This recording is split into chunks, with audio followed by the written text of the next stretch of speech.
Okay, it's 6 p.m. on September 25th. This is a Finance Committee meeting of the Village Board. Clerk Waters, would you please take the roll? Trustee Taglia? Here. Trustee Straw? Here. President Stamen? Here, and Trustee Eater is absent. Okay. And then Citizen Advisory Committee Member Greg Kolar? Here. And John Hitchens? Here. And Bridget Allen Hedgeman is absent. Thank you.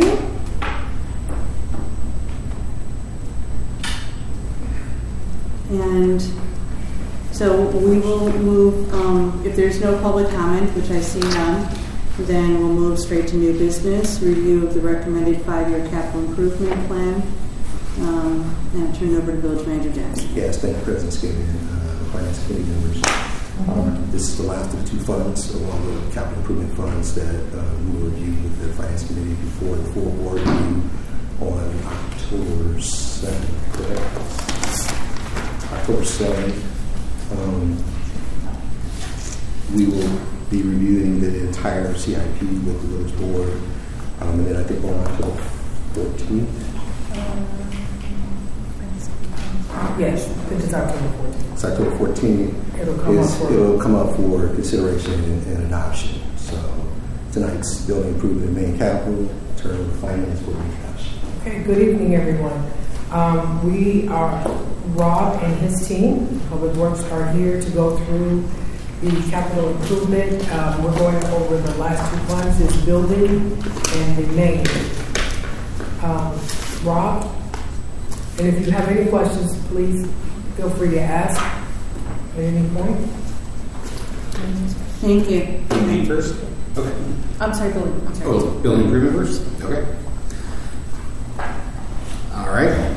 Good evening, everyone. Rob Sproul, Public Works Director. I'll be taking the Building Improvement Fund, similar to the funds that you saw during the earlier meeting. Project sheets are grouped by the upcoming year first. So we're going to be going through the FY 2026 expenditures. They're grouped by year, then they're grouped by facility, just so you can have an understanding as you look at the sheets and see all the work that's proposed for individual facilities kind of at the same time. And then there are future sheets and then the past year sheets. We'll focus primarily on the upcoming projects that are proposed.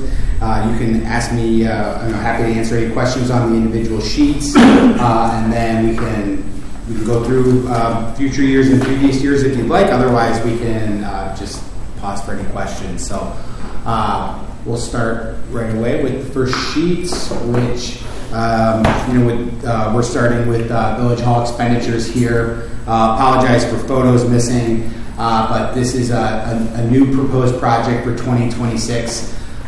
We've got a new buildings maintenance superintendent who's been doing a lot of great work with the HVAC systems at both of our facilities. We've actually seen over a 40% energy reduction usage since he started. But one of the things that he has identified as another means of maintaining the longevity of the equipment and further improvements for energy efficiency is the introduction of variable frequency drives to the motors for the HVAC system at Village Hall. Right now, those motors are basically just on or off, and turning them on and off puts a lot of stress on those motors. And his recommendation is to introduce variable frequency drives that allow the motors to run at variable speed, depending on what the actual need is from the system, but also even at full speed, slowly ramp up to that full speed so it's not such a stress on those motors. So that's the first sheet that you see here is the introduction of that work for 2026. There's money proposed both for design and construction of that project next year. Sorry, just a quick question. This is Trustee Straw.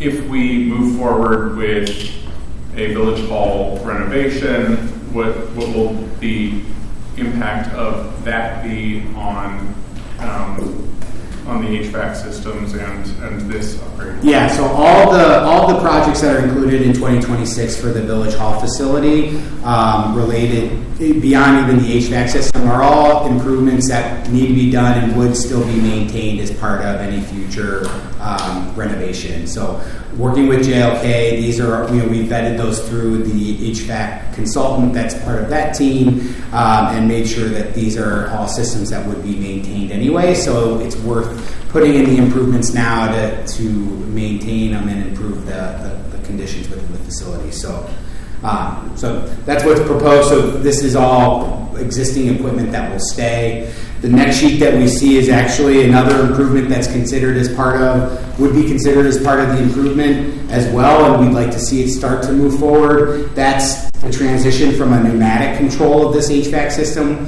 which is original to the facility in the 1970s, over to digital control. So all of the VAV boxes in all of the individual rooms and offices currently use pneumatics, which is pressurized air to open and close the dampers, and it's an extremely inefficient system, and we have a lot of failures in the system, and so we'd like to start looking at transitioning that system, especially in some particular places within the building that we have a lot of HVAC issues with, over to digital controls.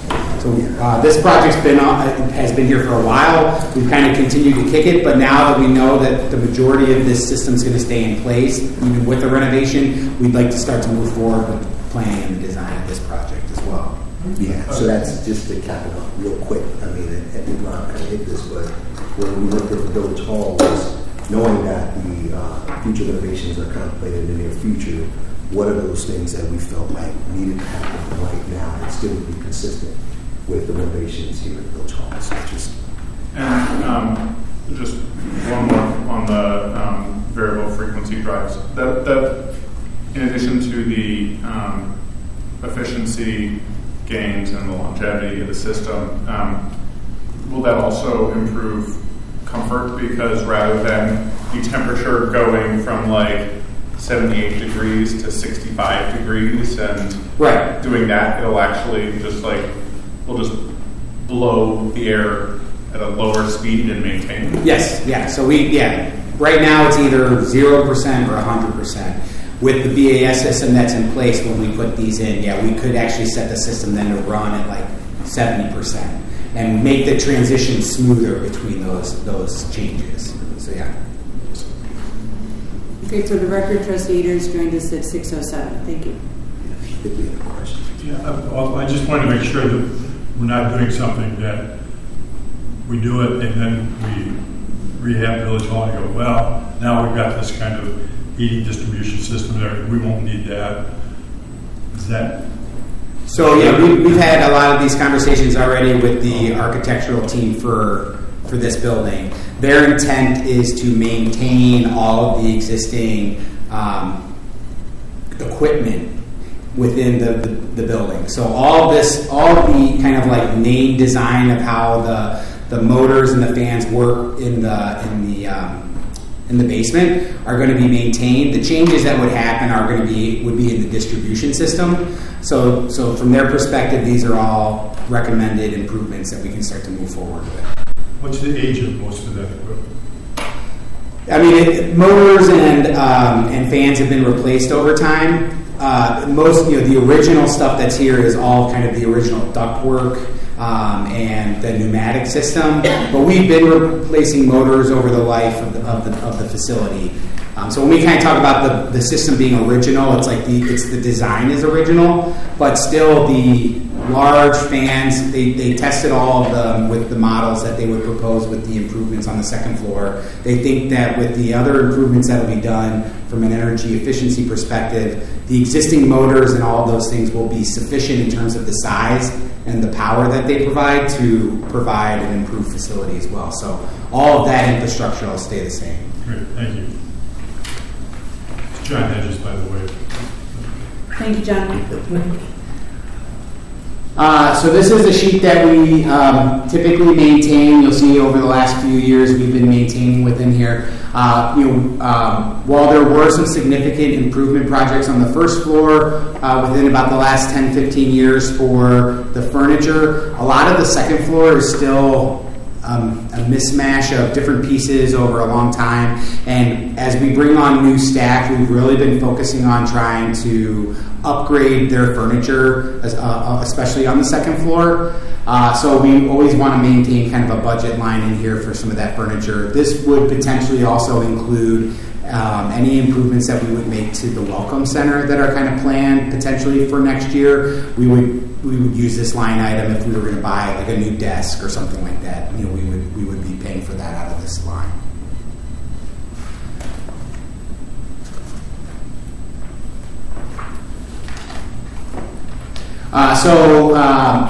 During the 2025 startup of the chiller system here at this facility, it was identified that 2 of the 4 compressors had failed over the winter. We were able to run the system this year on the 2 compressors, but the system's really designed to run on 4, and those fluctuate in and out of use in order to minimize kind of the pressure on any one of those compressors at any one time and try to increase the longevity of the equipment. So it is recommended that we replace those 2 compressors. So this is a sheet for replacing those 2 compressors that failed this winter, or last winter.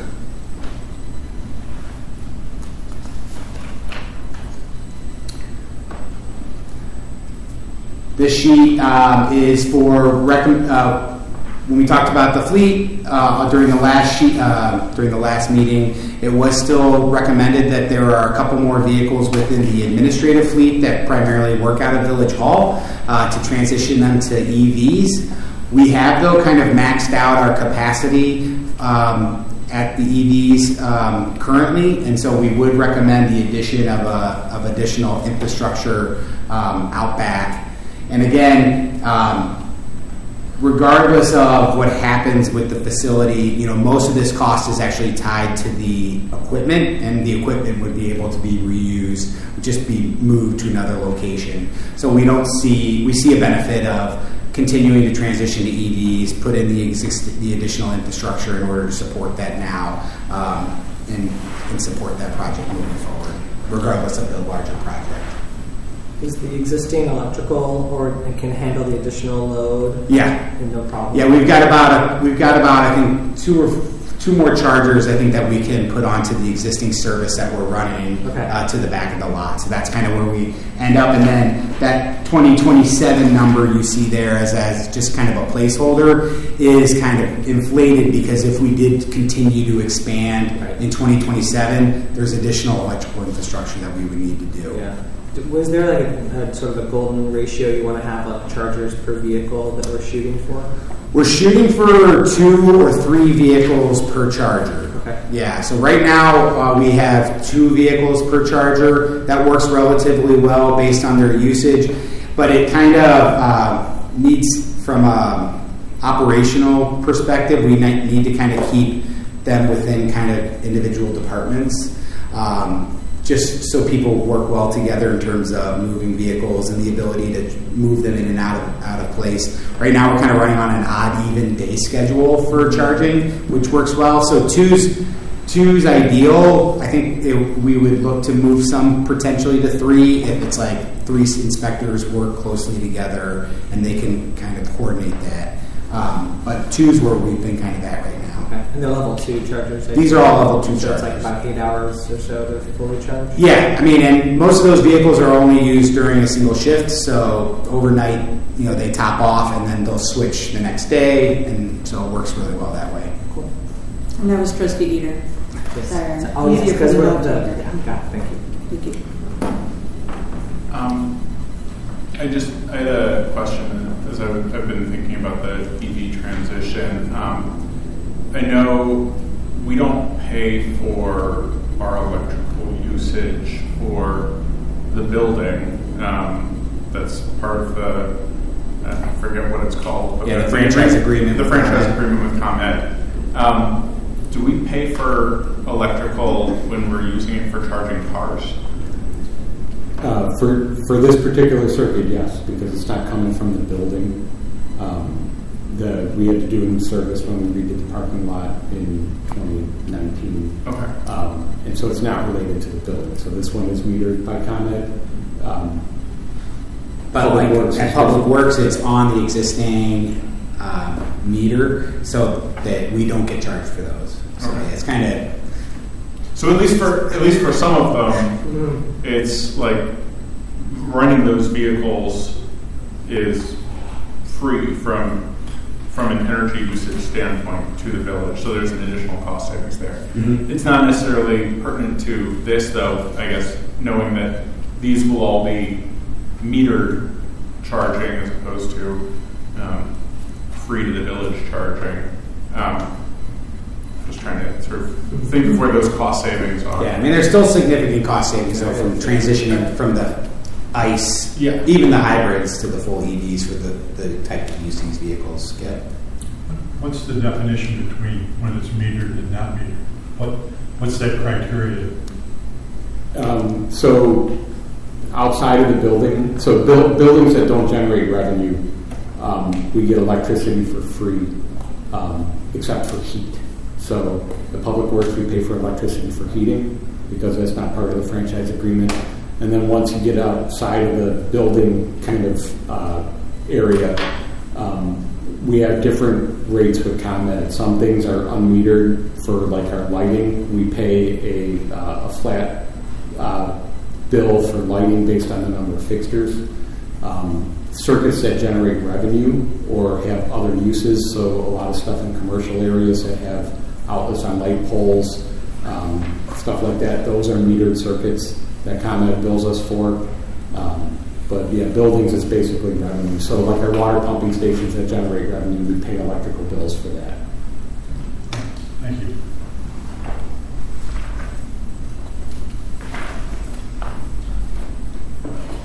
All right, this is, again, similar to the other sheets that you've seen. There is electrical work that needs to be done in the facility. It's been kind of delayed as we've kind of been going through this process, but there are improvements that the architectural team feel like we could start to design and would recommend moving forward, and we could do that without significant impact to the overall Village Hall project. So this is the sheet for next year with a proposed starting some design work related to electrical upgrades, and then primarily a 2027 expenditure that would happen after that design work. That then is the last sheet for Village Hall. Do we want to just pause for a second? Does anybody have any other questions about Village Hall? Just one last question. Sure. On the pneumatic controls, is that the same project that's been pushed back Yeah. years and years and years? Yeah. You listed as essential, so what made it essential this year versus previous? Well, it's essential every year. Okay. It's listed as essential every year, but it gets pushed. Yeah. Very good, thank you. Yeah. Trustee Dack. Maybe this year. Yes. This year. Yes, this is the year. So then we move on to the Public Works Center. And you'll see this show up in a number of the facilities. We do have, typically have some, just what we call the MEPS sheets, mechanical, electrical, plumbing, structural sheets. So we have some of those where we combine them. If they're large individual significant projects, we will call them out. But typically, if it's just a lot of smaller projects that make up that amount, it gets roped into this sheet. So this sheet, I was asking about this one today. It is quite an extensive list. So the list is generated by the PCA reports that we do on every facility. So every 5 years, we have an external firm come in, evaluate the condition of all the different mechanical, electrical, plumbing systems. They then make recommendations and a proposed 10-year plan on when equipment should be replaced based on their condition. And so 2026 is a proposed larger year for the Public Works Center. It's important to keep in mind that facility is reaching 20 years in age. So a lot of this equipment has been in place for 20 years, and in order to kind of maintain that facility, we need to start replacing a lot of that equipment. So proposed on here, it's kind of a long list, so we didn't propose it. We didn't list all the individual projects, but I've got it here. We've got some HVAC replacements that we need to do both for the second floor, and then heating coil replacements in the HVAC system for the basement and first floor garage areas. We are looking to replace all of the variable frequency drives for the different systems throughout the building. We've got some VAV and exhaust box replacements that need to happen. Those are boxes within the HVAC system that open and close both on the supply and the exhaust system in order to direct air into different parts of the system or exhaust them. We've got some unit heaters that need to be replaced within the garages and fleet.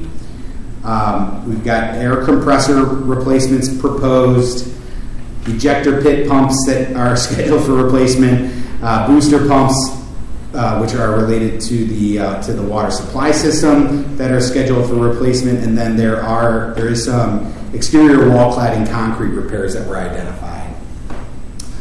So that work is all proposed next year, part of and comes out of that PCA plan.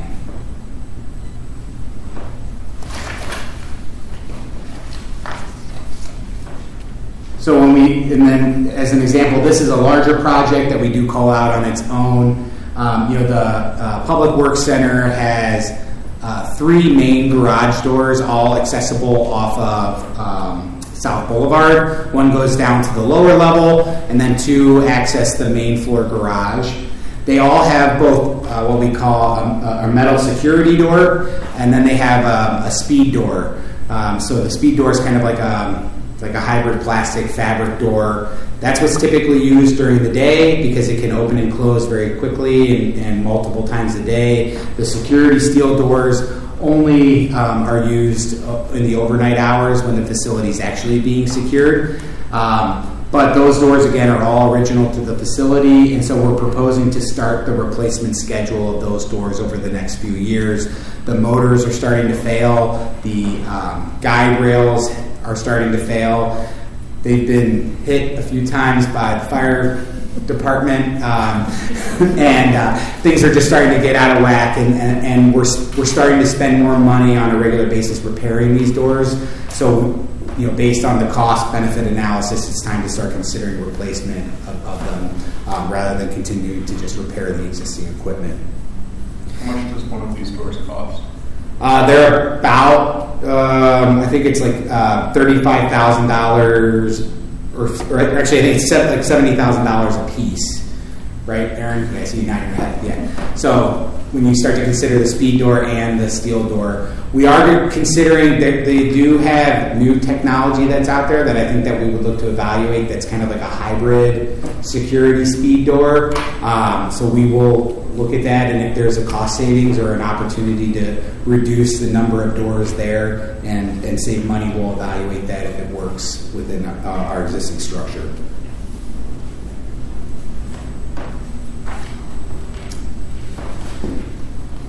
This next sheet, so when the facility was built, there were, in what we call truck world, but in one of our truck bays, there was a post-style jack system put in place that will is the only jack system in the fleet that will lift the ladder truck. So our largest equipment. When that was built, it was actually built into the structure of the facility at the time. That equipment has started to fail, and in order to replace it, you would actually have to excavate the floor to replace that post-jack system. What has come onto the market in the last few years are these movable jack systems, and Fleet would prefer to see replacement with these movable jacks rather than the replacement of the existing system in ground. The cost is relatively the same, but with this new system, it actually gives us the flexibility to lift up a truck basically anywhere you want within the facility, rather than being tied specifically to that garage, to that truck bay. And so they actually would like to see 2 of these over the next few years as part of the capital plan, in order to support the maintenance of our larger equipment in the facility. What would you do with the older system if it's fixed in place? Do you eventually have to remove it, or Just abandon it. Just leave it there. Yep, just abandon it in place. We take all of the existing hardware that's on the floor off, and then you would just have these in place. You could still use the truck bay, and then you would just roll these in and put them in place. Yeah, so the excavation would only be if you had to replace them. Only if we had to remove replace. it and it's just not functional. Yeah. Okay. Does the floor need any special support where those posts order one will be? No. Yeah, the structural studies that we've done in the facilities would support these basic. I mean, we wouldn't necessarily do this everywhere, because there are a few places, but yeah, there are certain places where the floor is reinforced enough where this could be supported outside of that truck. Fleet is a slab on grade. Sorry. The fleet department is the slab is on grade. It's not. There's no basement below it. So.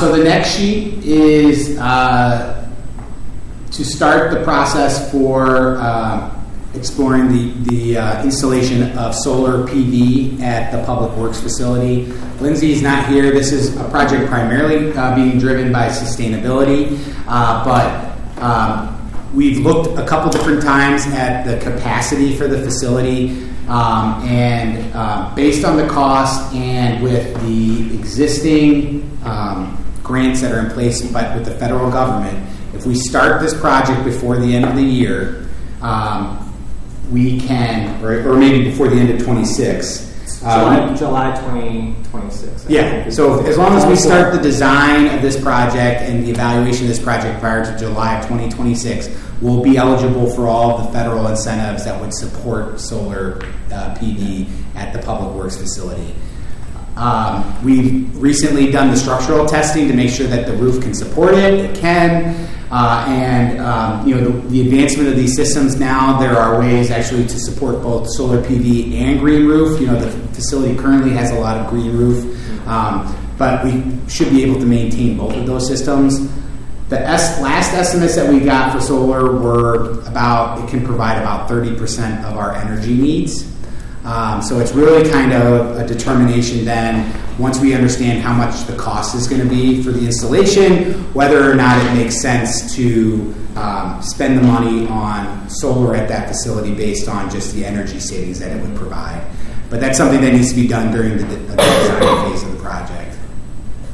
Is it possible for us to sort of direct that electricity towards the metered electric needs around? No, but there's some electricity we're paying for, and there's some we're not. So if this can be tied into the meters that we're paying for, that seems. That's part of a larger conversation. I think that sustainability is going to be having with the board at some point. Transitioning away from our existing franchise agreement model, where we have some things that are free and some things that are not. A lot of the utilities are looking to transition away from kind of that model to a more volume-based model, where they basically pay the village a certain amount of money each year based on the usage, and then we basically pay for all of our utility use, and then we get a certain percentage back from ComEd directly, so that it's much more easy to track and maintain. The added benefit of that I think Lindsay could talk to you more about is it's kind of based always on like a snapshot of time for a period of time, and if you can realize additional savings beyond that snapshot, the village benefits directly from that savings. Right. So I think she's probably going to be having that conversation with you, and it would be good for us to be strategic maybe with some of these projects about when that snapshot's taken and then the energy savings that we generate afterwards, Right. because it would mean potential more additional savings for us. But we do indirectly, even with the program that we're working through with ComEd, they're, Aaron, do you remember what SEM stands for? Can't remember. They have an energy savings program that we've been working, where they work with us. We basically have like an energy coach and team that helps us model our usage. And when we realize savings over the expected use in a year, we get refunds from ComEd, regardless of the metering and the paying and all that stuff. So like we just got a check for 60 or 40? 40. $40,000 this year for just savings that we were able to realize in our Village Hall and Public Works facility. So we're still even realizing savings by doing the right thing and reducing our energy use, even though we may not see it directly on our bill. I want to be clear for the record, I'm all in favor of energy efficiency. I just also want it to save us as much money as possible. For sure, yeah. And I guess to that end, the July 4 deadline, this is something Gary Kneen's mentioned a few times, but started has a very specific meaning. It's 5% of the materials need to be purchased by that day. So you don't actually build anything. You just have to purchase 5% of the materials, and then you qualify for the 30%. Yeah, and I think that's why that 90,000 I think is 5% of. Okay, great. Yeah, I'm sure Lindsay's on it. Yeah. I would just make a comment that I would advocate that we put as many solar panels on as possible, because this is going away. Like the July 4 deadline, all of a sudden that 30% benefit goes away completely. So it seems like everybody's rushing to try and install as much solar as they possibly can before that deadline. So I think we should do the same. So I'm in favor of a maximal approach for installing solar across the village. Yeah, we don't have a lot of facilities besides the Public Works facility that are ideal, but that's more of Lindsay's been doing that modeling and working with the team on that stuff. I'm sure. But this is our best. This is definitely the best location. Cool. Excuse me. Just Jim Taylor. So it's not really possible to determine like what the payback would be on these things, because we have all these different things in motion that may change in the future, may change next year, the year after. Yeah. We're talking about a couple million, $1,600,000. Not clear what the payback would be. Not clear, what the direct payback would be based on the existing franchise agreement and the way that, right. And that's why we've this hasn't been kind of a larger priority historically. During the winter, it could be tied to both meters at the Public Works facility. So during the winter, there would be significant, we would probably absorb and use all of that. Mm-hmm. So it would be a direct payback. But during the summer, where we're not using our heat, it's kind of more fuzzy because of that. Yeah. Okay. Very good. Thank you.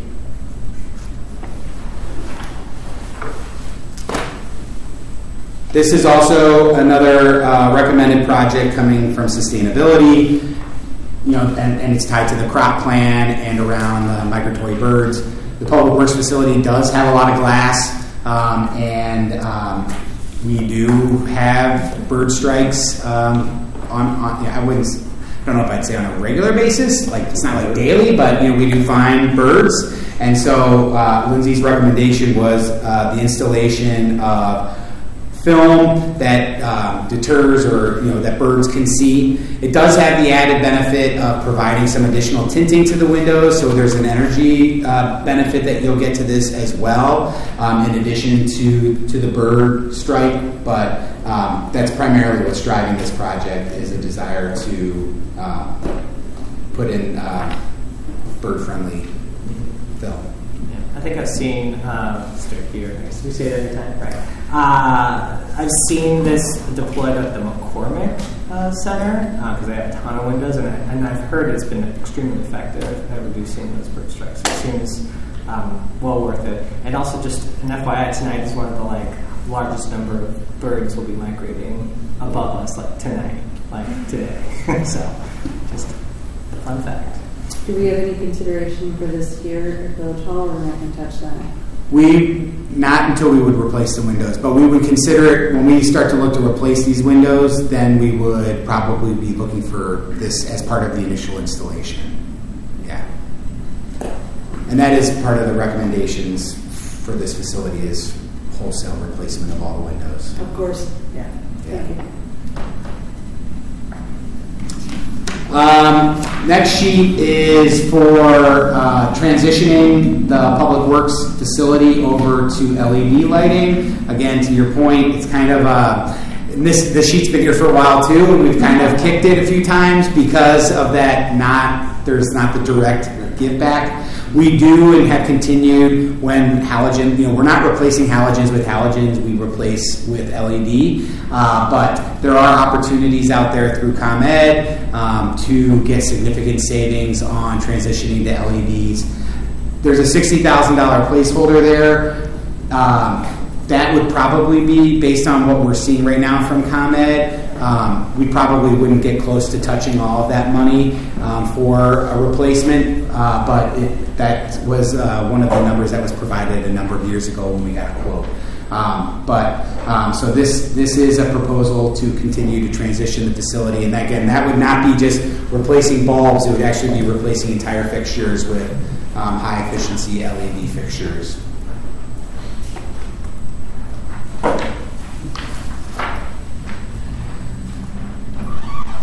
The next sheet is a proposed design and construction to upgrades to the existing generator panel at the Public Works facility. This was something that kind of came to light really during COVID, and we just haven't moved forward with it for a number of reasons so far. This has been on the project sheet for a while, but we did identify that there are a number of circuits that really should be provided on the emergency generator that were not part of the original design, including some of the doors. So the large garage doors that are really challenging to open without power or impossible. And so this is a project proposing to start the design next year and perhaps expansion of and redesign of the emergency panel to better represent what circuits should be covered as part of the Public Works generator.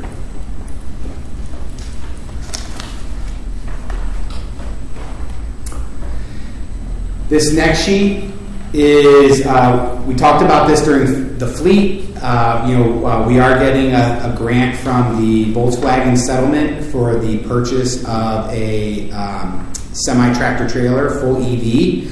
Part of that grant also is giving us $10,000 towards the installation of a charger dedicated for that vehicle. And so that's this proposed expenditure here. You'll see in the revenue funding that it's actually that's caught there, the $10,125.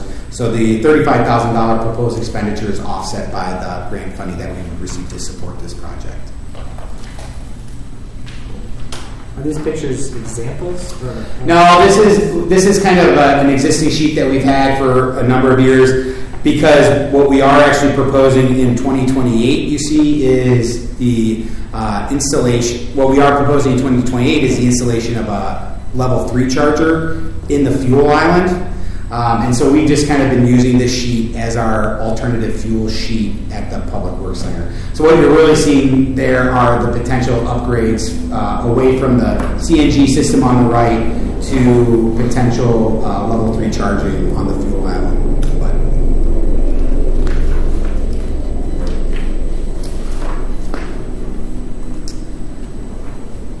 This is a proposed repair for the EOC center at the Public Works Center. So the lunchroom in an emergency is tasked with being the EOC, the Emergency Operations Center. We can operate the 911 center out of the closets that are there. The room is all set up so that it can be staged as an EOC. But there were emergency shutters that were designed for the outside of the windows, so that in a really challenging situation. The shutters could actually be closed. The shutters are no longer working, and the equipment is no longer supported. The remote control and electronic management system is no longer supported by the original manufacturer. So this is an expenditure to upgrade that existing equipment and get those rollers back working so that in case there was an emergency, those windows could be closed and the occupants within the EOC protected.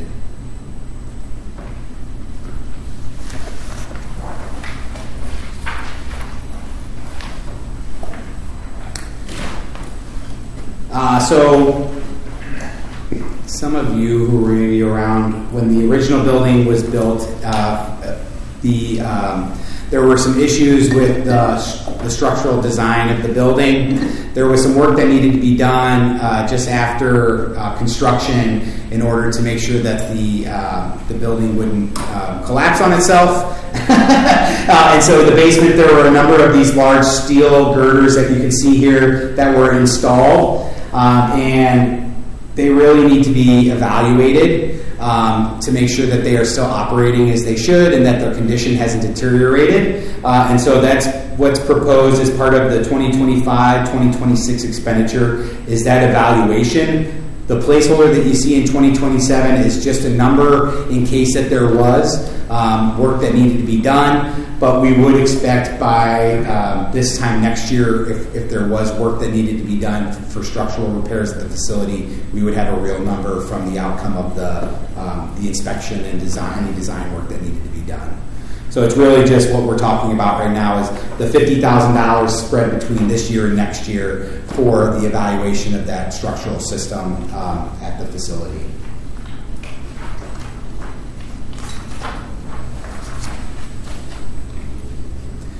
This is the sheet that we have had in for a number of years.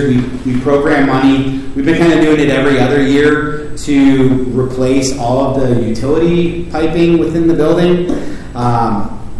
Code at the time was to use cast iron for all the sewer lines. But in a facility like ours that uses a lot of water, that has salt, we have seen a lot of corrosion of the cast iron pipes, and over time have started to replace them all with PVC. So every couple of years, and whenever we have a little bit of extra money, or if we have a failure, we've been replacing utility piping within the building over to PVC. So 2024 we did a project, 2025 we didn't, and so we're proposing kind of to do that on an every other year, continue to replace all of that piping to PVC until it's all replaced within the basement of the facility. What's the lifespan typically for PVC piping is like that? You're probably like 60, 80 years would be my guess. Okay, so longer. Much longer. Yeah, much longer. I mean, unless you really have corrosive environments or chemicals that would eat away at PVC. I don't know, Jim.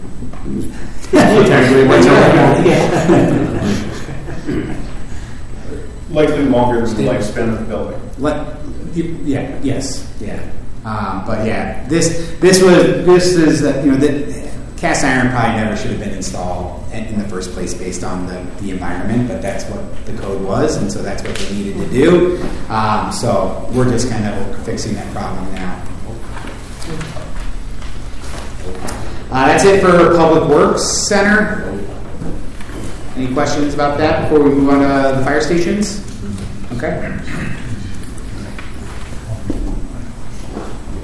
This sheet is, this is a sheet we saw last year for Fire Station 3 renovations. So Fire Station 3 is the South Fire Station. So people call it the South Fire Station or Fire Station 3.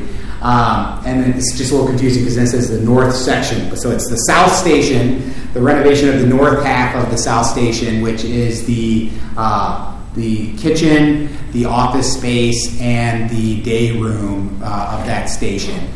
Those have not been renovated in a number of years, in over 30 years, as it says. And so this is kind of the proposed renovation of that section of the building, which would be kind of the last stage of renovation at Fire Station 3 for the foreseeable future.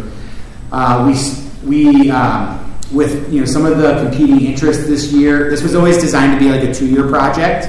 With some of the competing interests and with the building maintenance superintendent starting new this year, this is a little delayed getting started, but we are in the design phase now. So they are designing this project now, and we would expect the vast majority of construction to happen in 2027. So even though you're seeing the numbers change, the overall cost of this project didn't really change in any way. It's just that we're moving the significant portion that we had planned to spend in 2025 into the 2026 year. So it's just a rebudgeting of the same amount for the project. All right.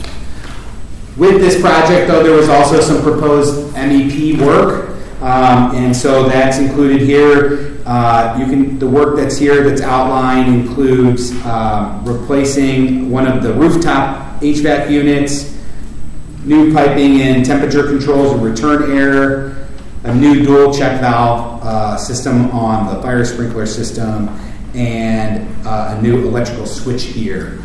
So it was a separate sheet, but this is actually all going to be done as part of one project. It's all getting bid together as the same project.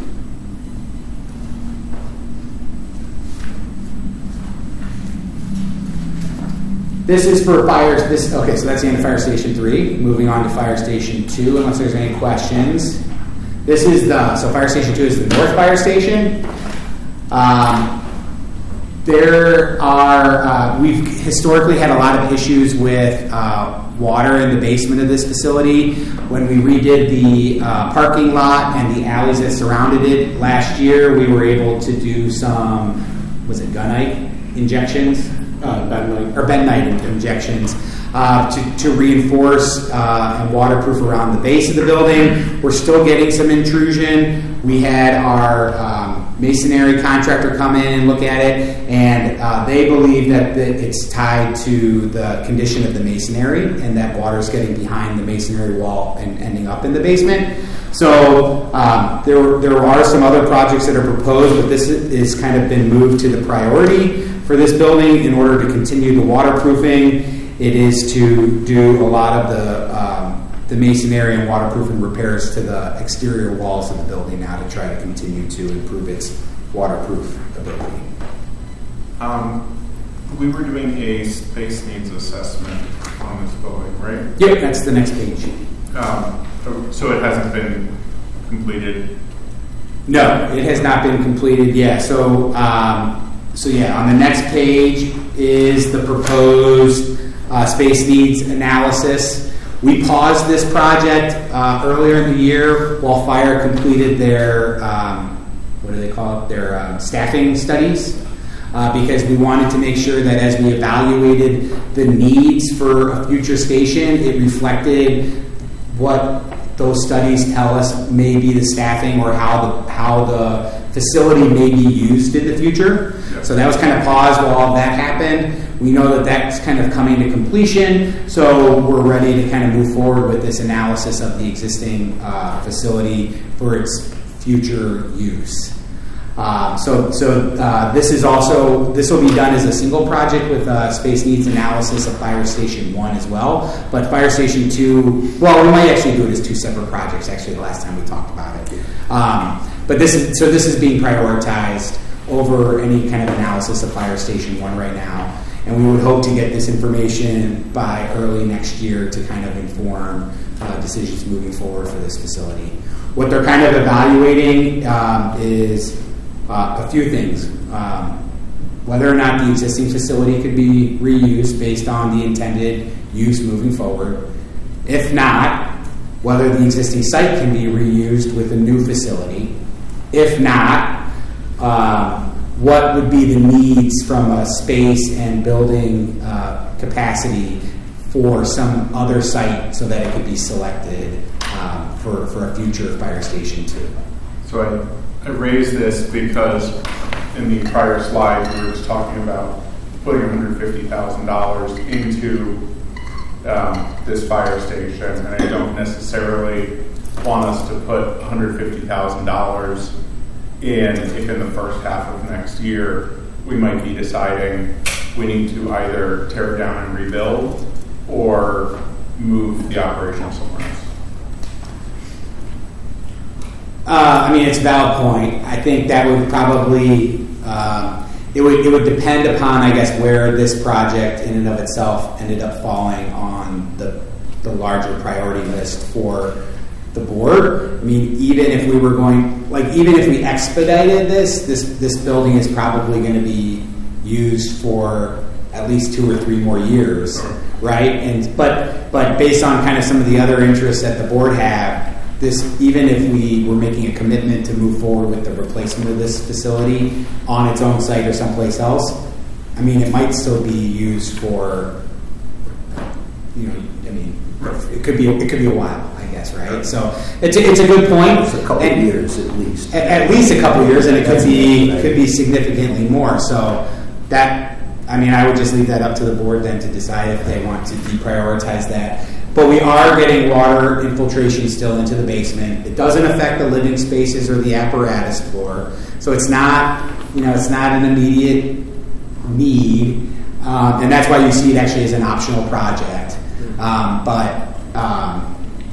Or I guess, no, I'm sorry, I was looking at the other one. But I mean, it does deteriorate the condition of the facility, but could it be deferred? I guess, yeah, it could.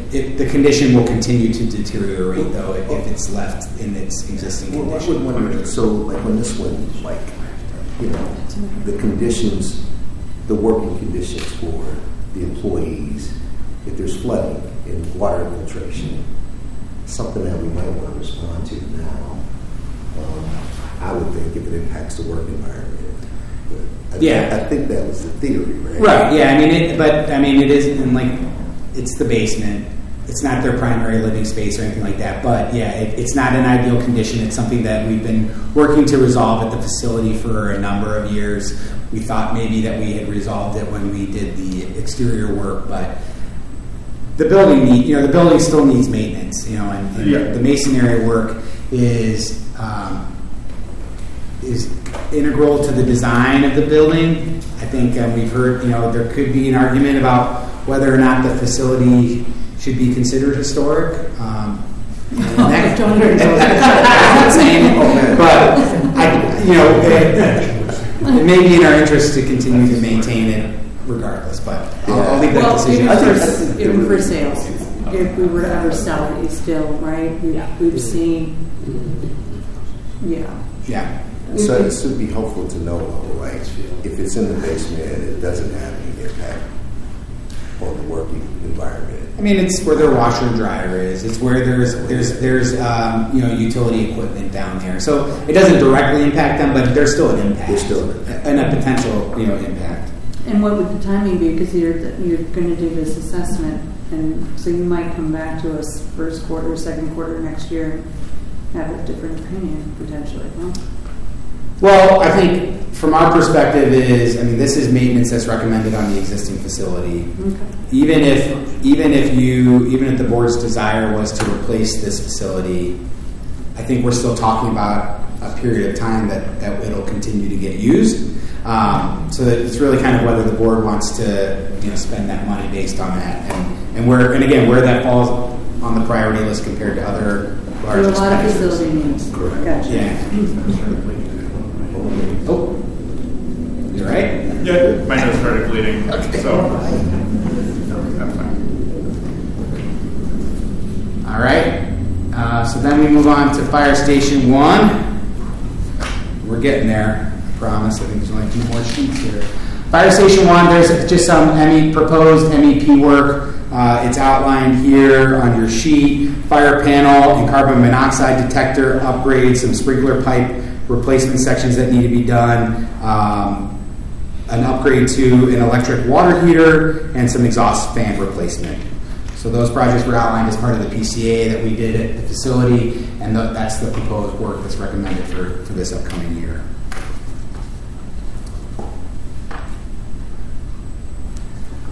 This is a project that's been out there for a number of years, and it is optional, but we continue to see degradation of the rear concrete apron at this facility. Some pretty large, significant cracks, and at some point it does need to be addressed. It's not primarily used, I think, with their current the current way they use the facility. Most of the apparatus roll out at the front of the building, but there is access from the rear, and it's through this driveway. So this is a project that's, like I said, been there for a while. It is an optional project, but it is to replace the concrete for the rear apron at the facility.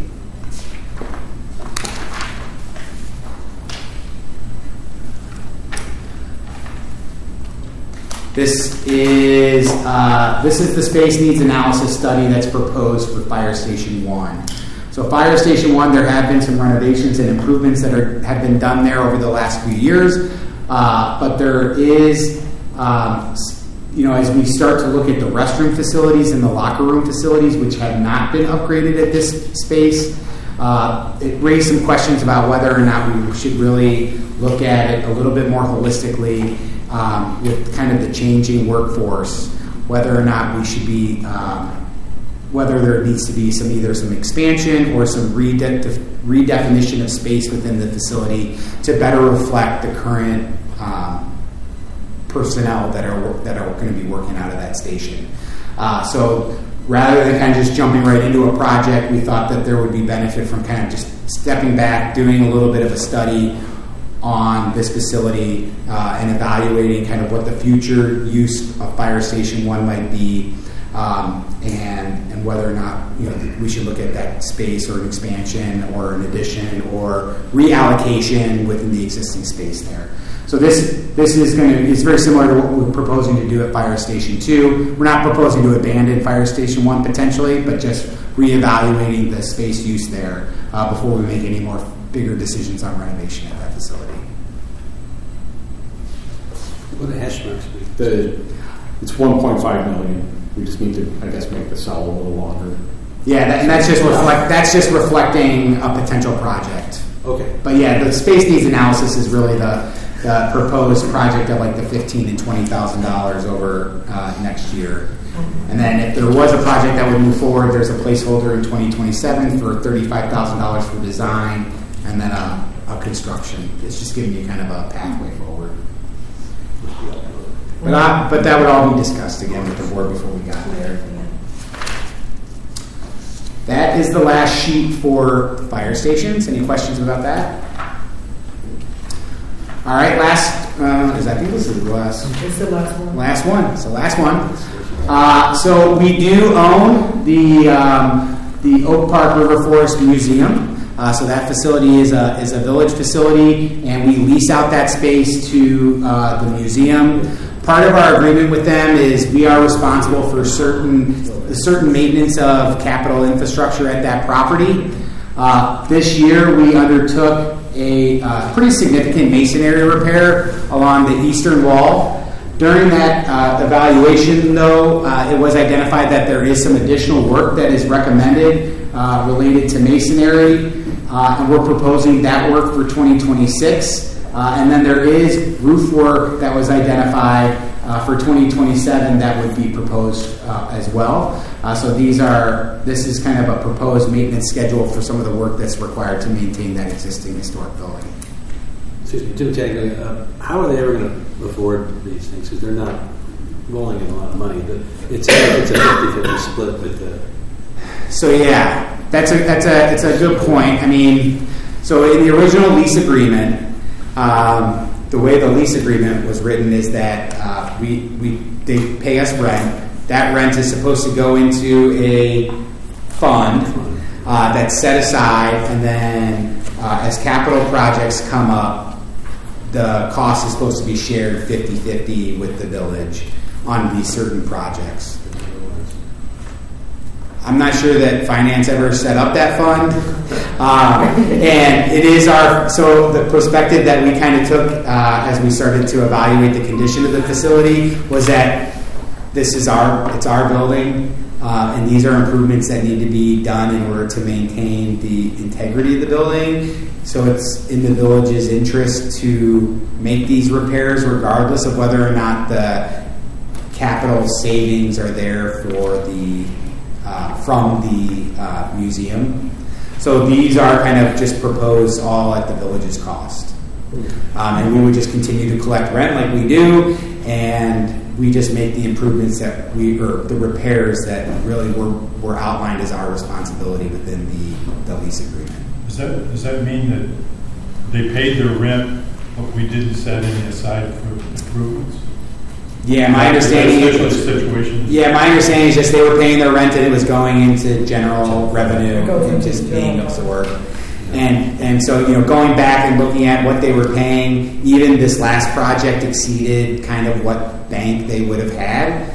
But since this work is being identified and it's being recommended as essential, maintenance of the facility, we feel like it should be done.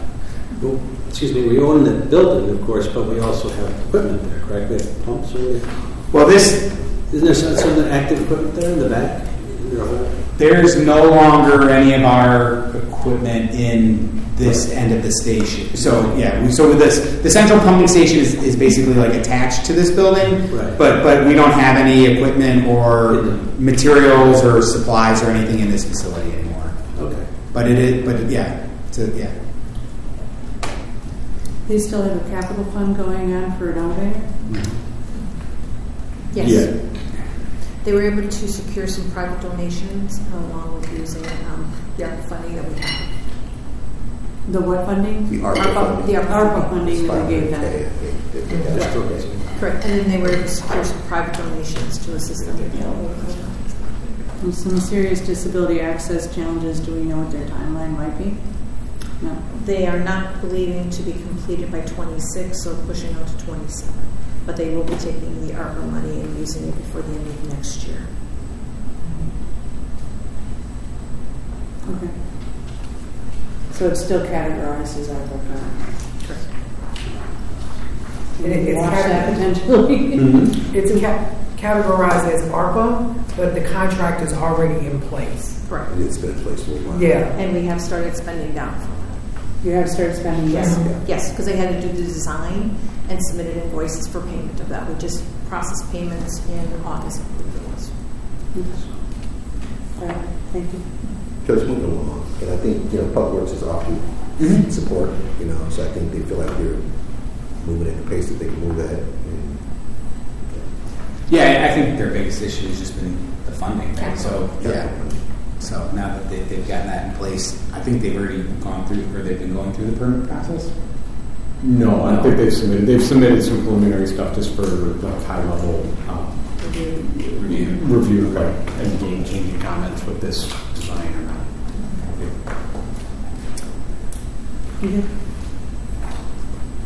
So that is the last 2026 expenditure proposed.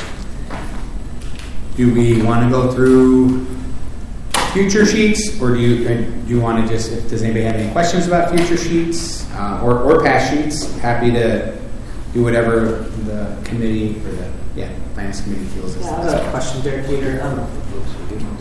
You mentioned in a few of these slides, upgrading, I think, the water heating system in one of the fire stations, I think, to electric. Mm-hmm. I'm just curious if you or if you and Lindsay have worked on, is there an assessment or evaluation of just all of the equipment in the village, what's in fuel sources? I know there's the building benchmarking ordinance, and I know that many of, I think all of the village's buildings above 10,000 square feet are in there. Mm-hmm. But do we know, we have like in one place, like here's all the heating equipment in all of our buildings and their gas, and I'm just curious to see what the size and scale of that is, because I think for the climate, you probably know equipment. This like the climate plan is to electrify buildings, right, including our own in the village. Do we know what the sort of scope and scale of that project is, and what a reasonable timeline to achieve that would be?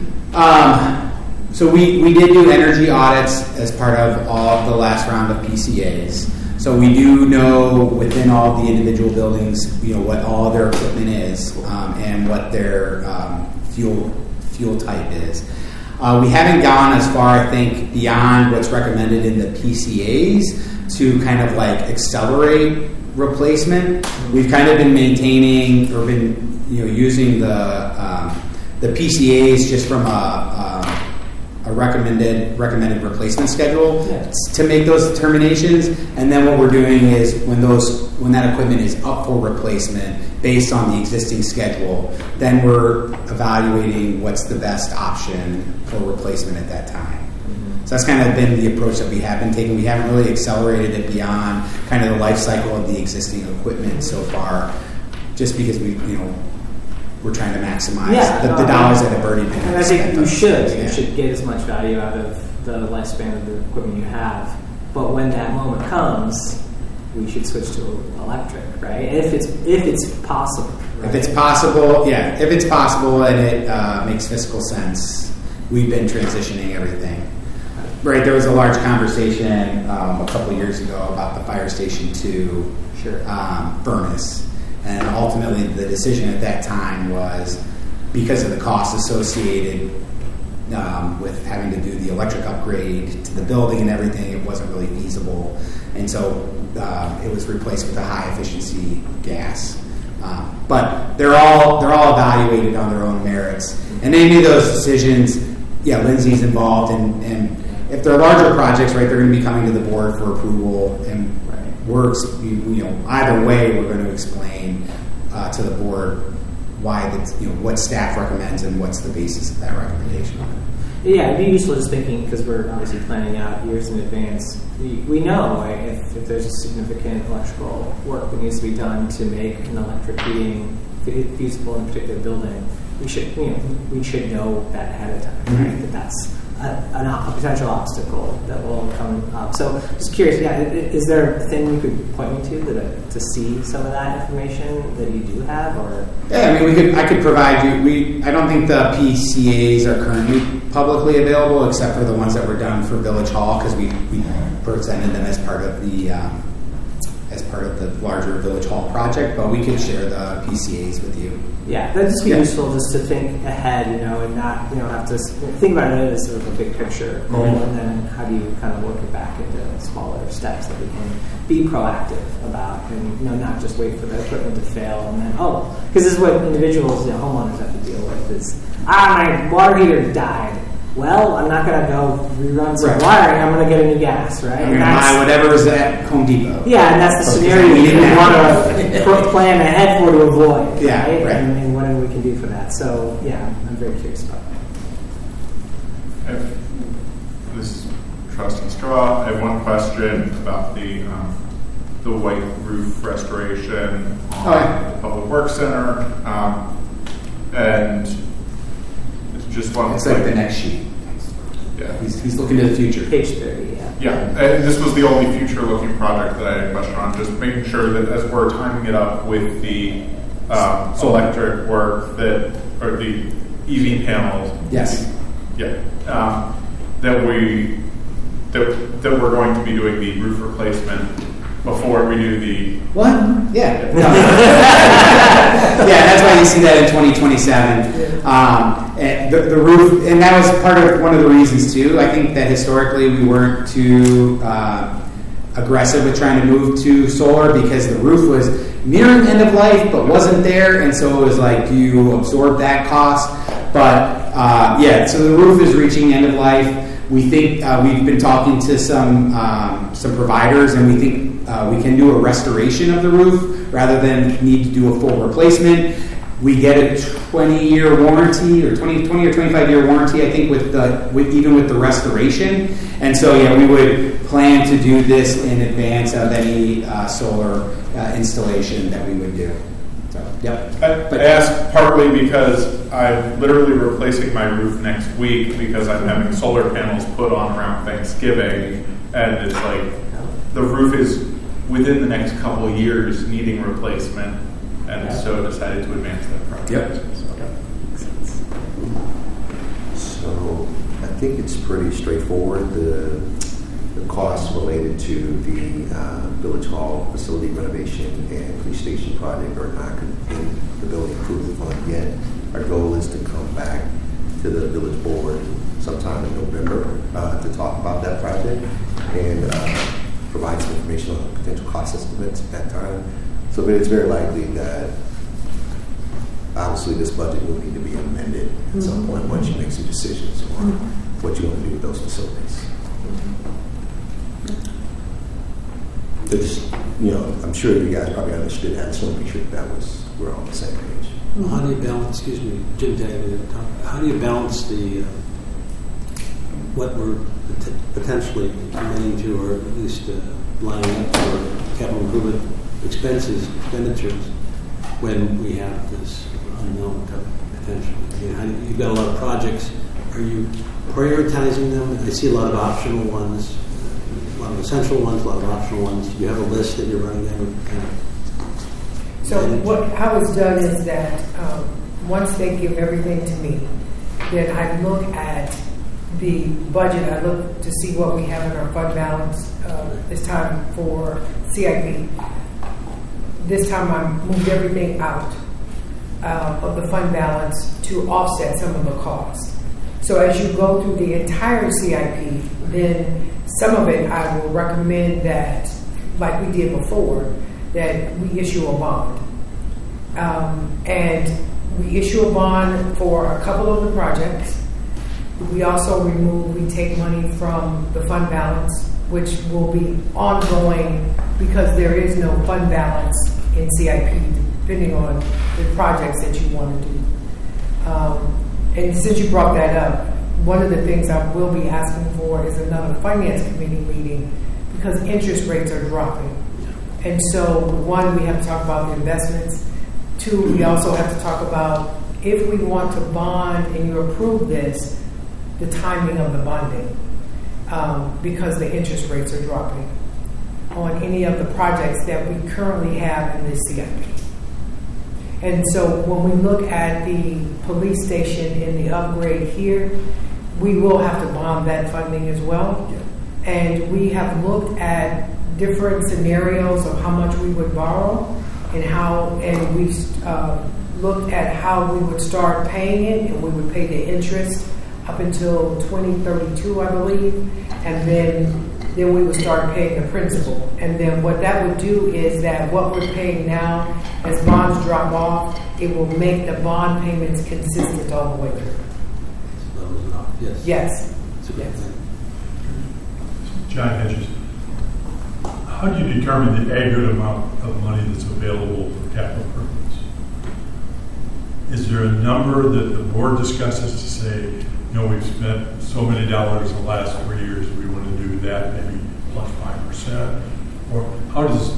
Or does the number come back the other way? It comes back the other way. And you say, these are the projects we do, and then you how, compare that to what you had. Right. And then this is my recommendation on how you pay for everything within the CIP, and then you come back to us and say, okay, no, we want to lower that, and then we go back and then to the projects. Projects. Yes. Okay. Yeah.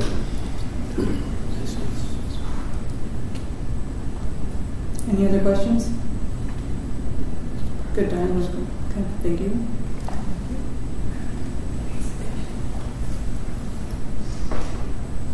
Okay. Yeah, main capital. So Bill McKenna, Bill Gentile, Assistant Public Works Director. So this is the main capital fund. So we'll, again, this one's broken down with the prioritizing sheets for 2026 expenditures, kind of in order of expenditures in 2026, and then moving on to out years and past years. The 2026 program's about $37 million in main capital for the various projects that we're going to be going over. The first sheet is the biggest one of that, so that's the Oak Park Avenue Streetscape project. So this sheet is really for the Streetscape project for Oak Park Avenue. We recently discussed this project with the board. The costs in here do reflect the board direction to move away from the bluestone. So we have the cost estimate for construction in there, which is the same number we presented to the board back in August. The project is currently out for bid, so we're anticipating getting bids back on Halloween and hopefully presenting a construction contract to the village board on November 11th for construction to start basically early 2026. In addition to the core construction project that we're bidding out, there's some additional costs shown in there.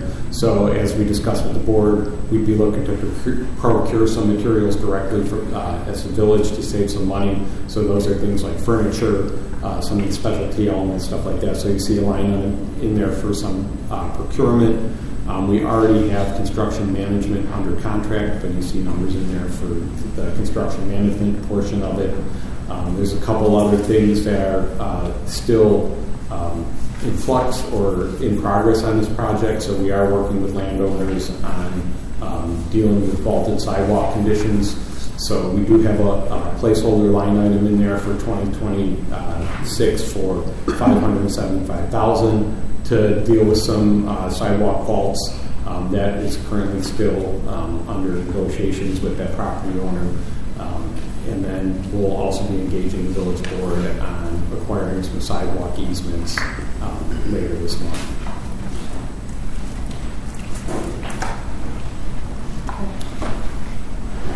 The next project is one of our kind of core infrastructure projects that we do on an annual basis. This is resurfacing of various streets. So this is our local street resurfacing program.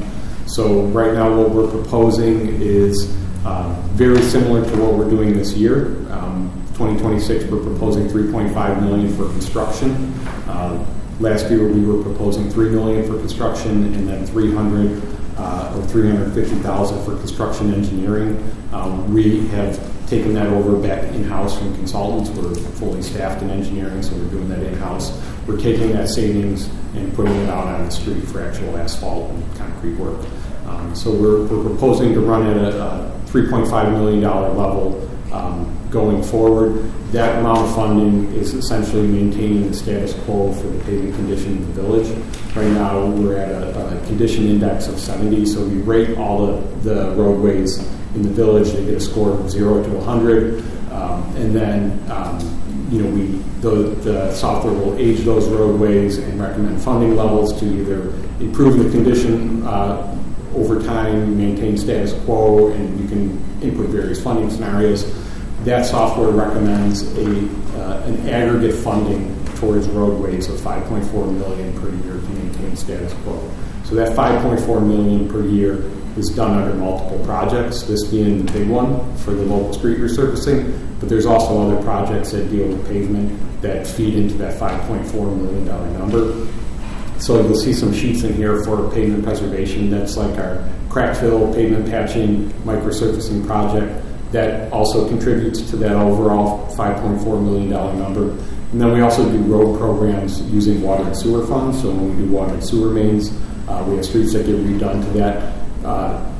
As part of that project, that also feeds into that $5.4 million need from a roadway perspective. And then you also have other projects. So like the Old Park Avenue Streetscape project, that's redoing half a mile of roadway with that project. So when you kind of sum up all those parts, we get to that $5.4 million number. And that $5.4 million number, some years we have spikes in that because we'll get federal funds to redo like an arterial roadway. So like next year, we have plans to do Austin from Roosevelt to Lake Street, which we issued for that. We'll get like one-time bumps for some of those larger projects that are mostly offset by federal dollars. But in general, we want to be around a $5.4 million investment to maintain the status quo. Past years before 2025, our resurfacing was one of those projects that had consistently gotten reduced or cut because of budget or COVID. So we are playing a little bit of catch-up. I think you see it right now. There's a lot of streets under construction. So I think at the end of this year, our roads are going to look, a lot different than they did January 1, 2025. So you'll start seeing the results of the investments we've made this year between resurfacing, microsurfacing, and all those other programs as well. And then we also get private utilities that come in sometimes and redo stuff at no cost to the village. So ComEd had a large project this year and resurfaced about a mile of our roadways as part of that with no cost to the village. So, sometimes we'll see spikes in those numbers from some of those projects. But this level of funding that you see for the local street resurfacing, this is where we recommend being at. We're at a 70 now for a pavement condition. That's really consistent with most municipalities for where they want to keep roadways just because of all the other funding priorities, right? We can certainly invest more in roadways if that's the board's desire, but we think from, being consistent with what the industry standard is, I think we're there. Okay, so that's an improvement over, and that's what you're saying. I thought we were going for 75, am I wrong? We certainly can. If the board wants to set a goal number, we can set funding to achieve that goal. We haven't had a hard number from the board in many years. The last time we really had the board get involved to that degree to give us some guidance was when we had some pretty low funding for several years. You're probably talking about a decade back, where we accelerated our roadway program to get it up to a 70. That was really the goal at the time. That we probably around the 2018, 2019 timeframe where we started to accelerate, but then we had like a COVID in there where we pulled back funding down to almost nothing during COVID. And then we also had we would do last minute budget cuts of around $1 million for multiple years in a row to our roadway program in order to kind of balance all the other, spending priorities. But if the board does want to set a goal, we can certainly come back and let the board know and the finance committee know what that level of investment would be if you want to get to a 75. We've run a couple scenarios. We didn't run a scenario of what that would need to be to get to a 75, but we can certainly run that in the program and look what that investment would be. The program can forecast out into a 10-year horizon, so we can depending on the board's time frame for achieving that goal, we can let you know what those different funding levels would be. And so we haven't discussed any potential cuts, but I can anticipate the conversation once we get to the full board of suggesting a 75 based on last year's conversation. So we can certainly get numbers together for that, and based on a 5-year horizon or a 10-year horizon. The village did get a grant from CMAP to reevaluate the roadways pavement condition. So there's been a company out that's already been doing the pavement inspections to update that. The more times we do that, the smarter our software system gets. So the more data points you enter in to the system, the better it can predict the aging and lifespan and condition of the roadway. So we keep adding more and more info. We keep having a smarter system, but we can have that information. Yeah, I see Brian has his hand up, but I know that I'm not necessarily, unless I'm overruled here, recommending that at this time. I just, if we have it available to us once we bring this to the full board. I think what I hear more about is alleys, but go ahead. I guess what I'd say is I think before we would want to make a recommendation as like 70, 75, I think we would need sort of we would need a presentation, a study session on like what that looks like. What not just what the budget number looks like, but what does that actually mean from a road condition point of view? Like if we're saying 70, like this is what the worst roads in the village are going to look like, and this is what the fresh paved roads look like, and so this is the range you're looking at. And 75, here's how we've limited that range, because if I don't know that going from a 70 to a 75 makes much. Yeah, I'm just basing this off of last year's discussion in my memory. That's all. Number of streets. What's that? Number of streets that you do, probably. Yeah, the other thing that we talked to the finance committee about a little bit last year was, we weren't really ready to ramp up our resurfacing program too much at the time, because we don't really know what our water main replacement program is going to be either. Okay, so I think when we have those conversations about what is that lead replacement plan, replacing water mains is certainly a large component of that. That's going to generate a lot of roadway work as part of it too. That's going to help advance and improve the condition of the roadway. We just aren't there yet right now to understand what that kind of water main replacement schedule is going to be. That's going to be another big component of that 5.4 or whatever that number is, investment in roadways. And we also don't want to pave a bunch of roads and then rip them out for water. You know, I think we're trying to be strategic about it, Yeah. but still, maintaining pavement conditions in acceptable, conditions. I think I'm comfortable staying at the 70 right now. Anyone else?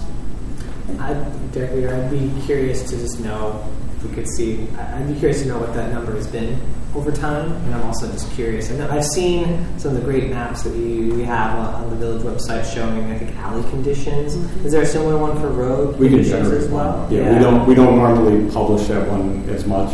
Yeah.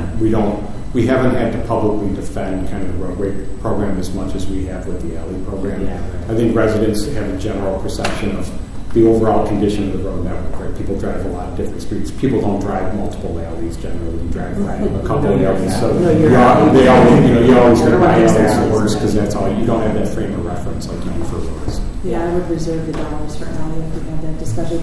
I am remembering though, maybe that some of us were last year that when it was really bad, so we had some really bad streets, and we've certainly made strides. I hear Trustee Straw too. I think I know we've had some of those discussions at the board table before that have educated us on what this looks like. It's, I think, what Trustee Eater says, the number of streets that helps us digest the information. What grade are they at? Yeah, that's what my follow-up question is. I'd love to see where they are, right? Where, are we being equitable about where, this work is being done? Right now, one of the things you will notice with this is there's not CDBG funding for the roadway program. So we don't really have, we don't look at our roadway program so much from an equity perspective because we don't have CDBG funds in it. We do have maps, and actually have a map we could pass around for the draft plan. I'll find it here for you. But, just for the 2026, we're still generating the 5-year roadway program map, so you can see what the current level of investment is. But we can generate it for different scenarios. That's not that challenging. Great. So we'll get that information together for the next week. Thank you. Sorry, just have one question. Go for it. Comments.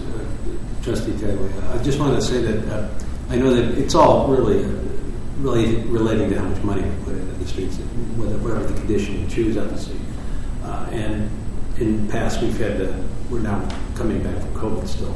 But I can recall a time when the roads were 75 or whatever you want to say, they were better. And I'm not faulting, it's just a matter of the funding that we've chosen to put in years. And I was on a board when we did cut it back. Yeah. But we did accelerate it too going into that. So accelerated, and then it was cut back, and then we went into COVID, kind of a whole series of things. But I would say that how do we compare to Forest Park and to River Forest?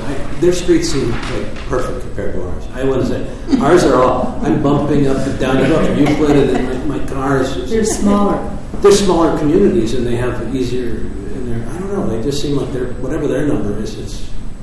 We can try to get that information from those communities just to compare. I mean, I've driven those streets. I think some of we're a much denser community, and our traffic values and kind of the resultant wear and tear on roads is considerably different than those neighboring communities.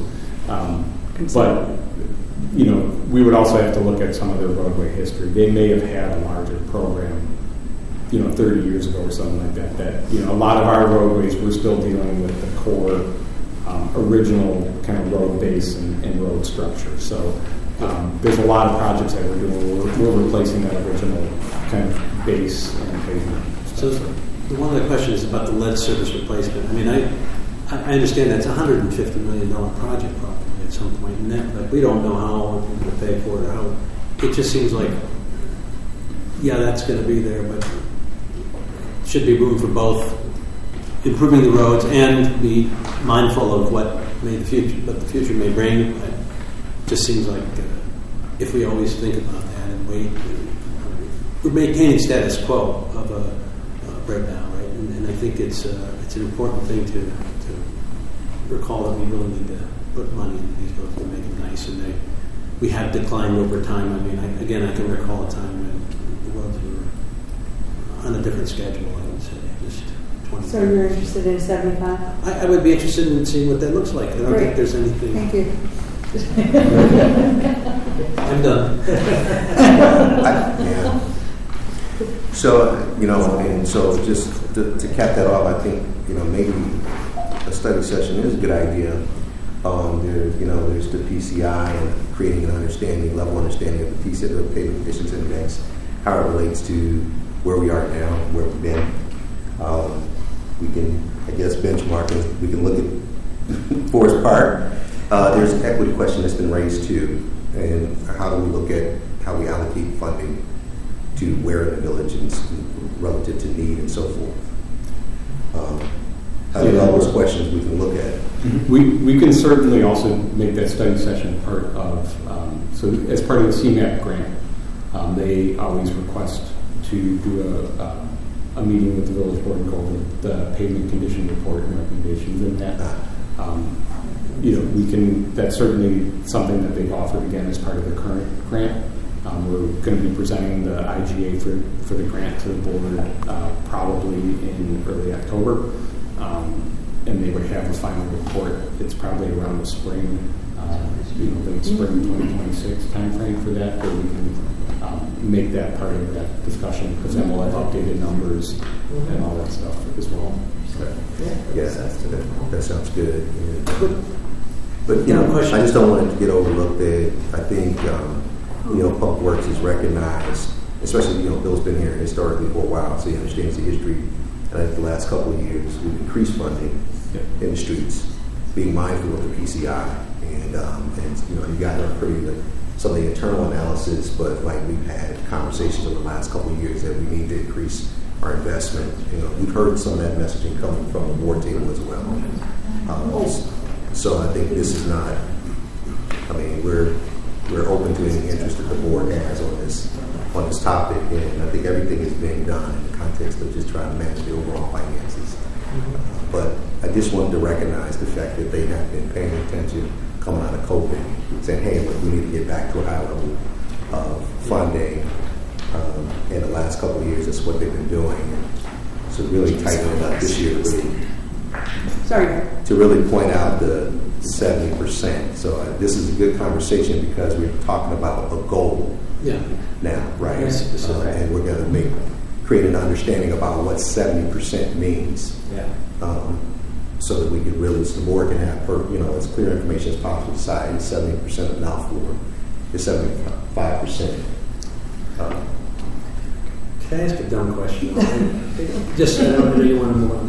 I just want to say, equity in paving. I don't understand. Like a road has a pothole, it needs to be fixed. I don't. What does it mean? Like you would forego a certain area and then pave another area? And it's just like it's a need that needs to be. Well, how does that work? I don't know. In a perfect world, we'd have enough money to just do everything. But think about our forestry plan and our sustainability plan, where we have deficits in tree canopy in certain areas of the village relative to others. So your 7% PCI, you may have an 80% in certain parts of the village, and you may have I don't want to speak like determinatively, but you may have less than a 70% in certain areas of the village. So how do you strike that balance, right? When you have parts of the community that have an 80% and others, right? There are ways to look at that. There are ways to look at that across various dimensions. I've used forestry as an example. You can look at it, from housing, alley, sidewalks. Looking outside of the Village of Oak Park, we get a wonderful example if you drive from here to downtown Chicago. There are certain areas where the pavement is quite bad, and those areas tend to align with areas of lower economic investment. And so when we talk about the equity considerations, the west side of Chicago is historically disinvested in. And so the question is, are there parts of the village that maybe have a little bit less investment in infrastructure historically because they for whatever reason, but also that aligns with lower property values, more diversity, and so I think it's a question worth I evaluating. think it's an answerable question too. We have So- the data and we can see it and Yeah. check it against demographics. We used to use CDBG funds as part of our roadway resurfacing program. So in low to moderate income census tracts, we used to have a dedicated funding source that we would use to resurface roads. So we were almost the opposite scenario of what Trustee Straw was saying. We actually invested more in low mod income areas because we had a consistent funding source. HUD several years ago said we couldn't really use it for our roadway program, and so we started using it for our corner sidewalk grants on our roadway program in that area. And then they have pulled back from that. And so right now you're not seeing any HUD funds on the roadway program. We're going to always continue to have those conversations with HUD to try to make as many different projects as possible to use those funds on. And that would help address that concern. Right now we don't look at it geographically. We just look at it by the numbers. So there's really no weight assigned to different areas of the town or not. So I think we have a pretty uniform kind of. But when you have CDBG funds, they have to be used on the lower income areas. They cannot be used in other areas. Yeah. But on the other side of that is when a road needs to be done, I mean, it's how long can you wait when you have potholes that are 10 feet wide or whatever? It gets bad. There are roads that we will, once a road goes to failure, financially, the longer you keep it in failure, the better, right? But since what can the community tolerate? So there are certainly roads where we might intentionally leave that road a little longer than normal because we know of a future project coming up or something like that. But in general, we don't, we don't play games with different areas of the town. So. Right. No, thank you. Okay. So last question for me. The slide mentions permeable pavement in where feasible and where there's funds to that. What is the delta on cost if we're doing a block with permeable versus impermeable pavement? $400,000. So right now we only look at potentially doing a permeable pavement system if we're rebuilding that road from scratch, Right. and generally replacing utilities, right? So if we're going to rebuild a road from scratch, then that you kind of have those opportunities open to you. We have looked at, those opportunities don't come up that often. That's Right. usually in the water and sewer fund, less Like than forest capital, right but, now. we do look at that, and then we try to look at where we have soils that are supportive of it. So where do we have sandy soils so that we can cost effectively build a permeable pavement system? We don't have to worry about doing a really deep layer of stone to store that water that will soak into the sand.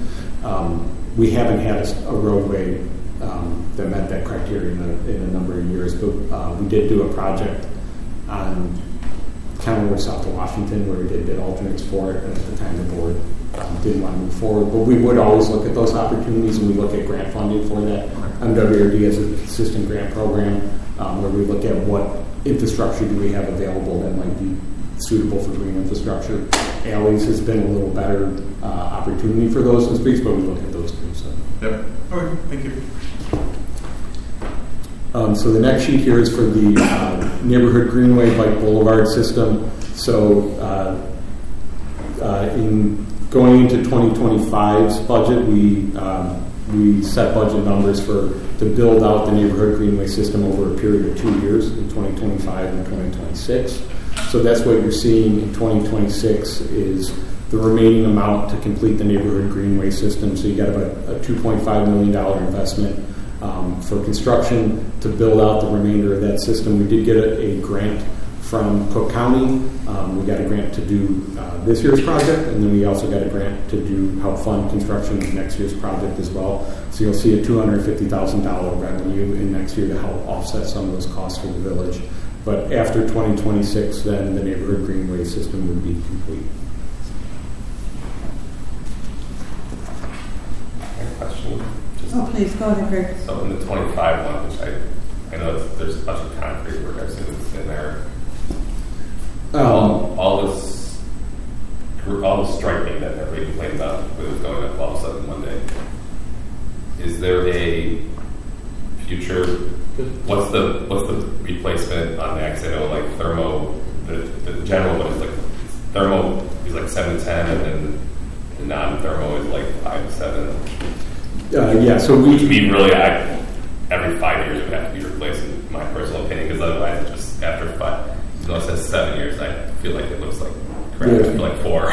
we did look at different pavement marking materials for this project. So we did a smaller project back in 2023 by OPRF for the neighborhood greenway system. We kind of learned some things on maybe what would be a better use of materials and stuff like that. So what we're doing now is we have 3 different materials we're using on the project, and it's really predicated around either lifespan of the material or the ease of maintenance.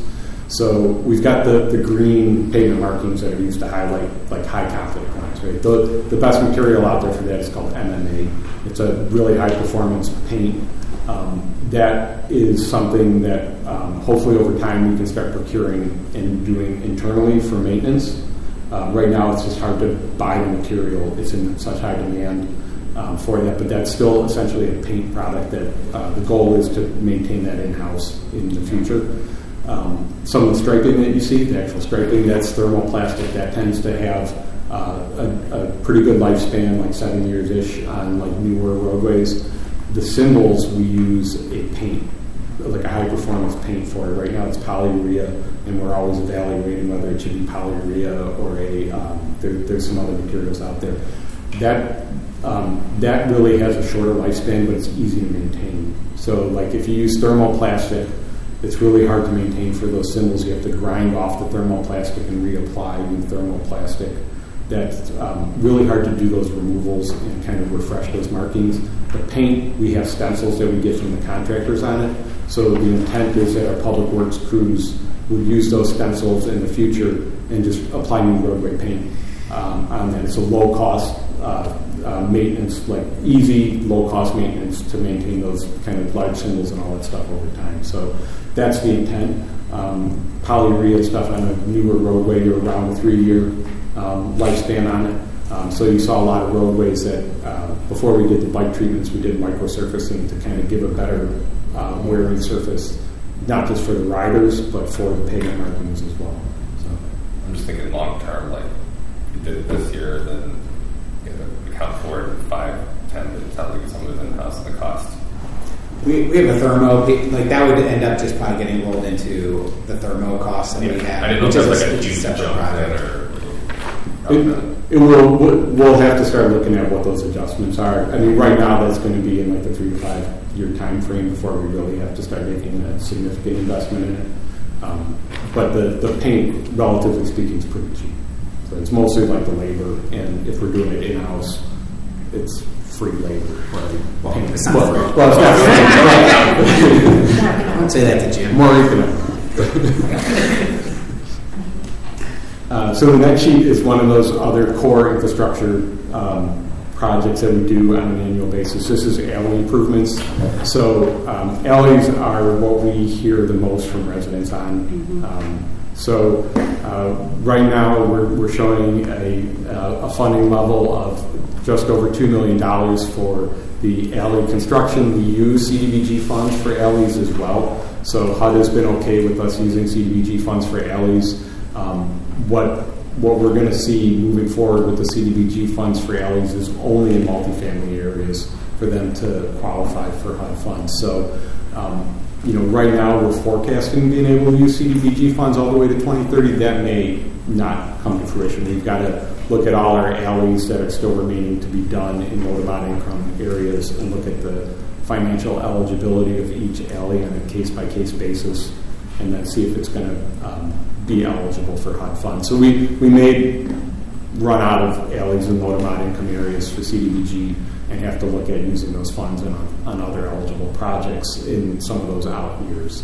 But at least for 2026 and 2027, we're pretty confident in the use of CDBG funds. And then we also got a grant to do 4 green alleys next year from MWRD. So you'll see some sustainability funds in there for 2026 for our share of those, for the construction costs of those green alleys, and then those are offset by grant revenues. So this level of funding that you see puts our alley replacement program, it's going to be close to a 20-year program to still finish out the remaining alleys in the village.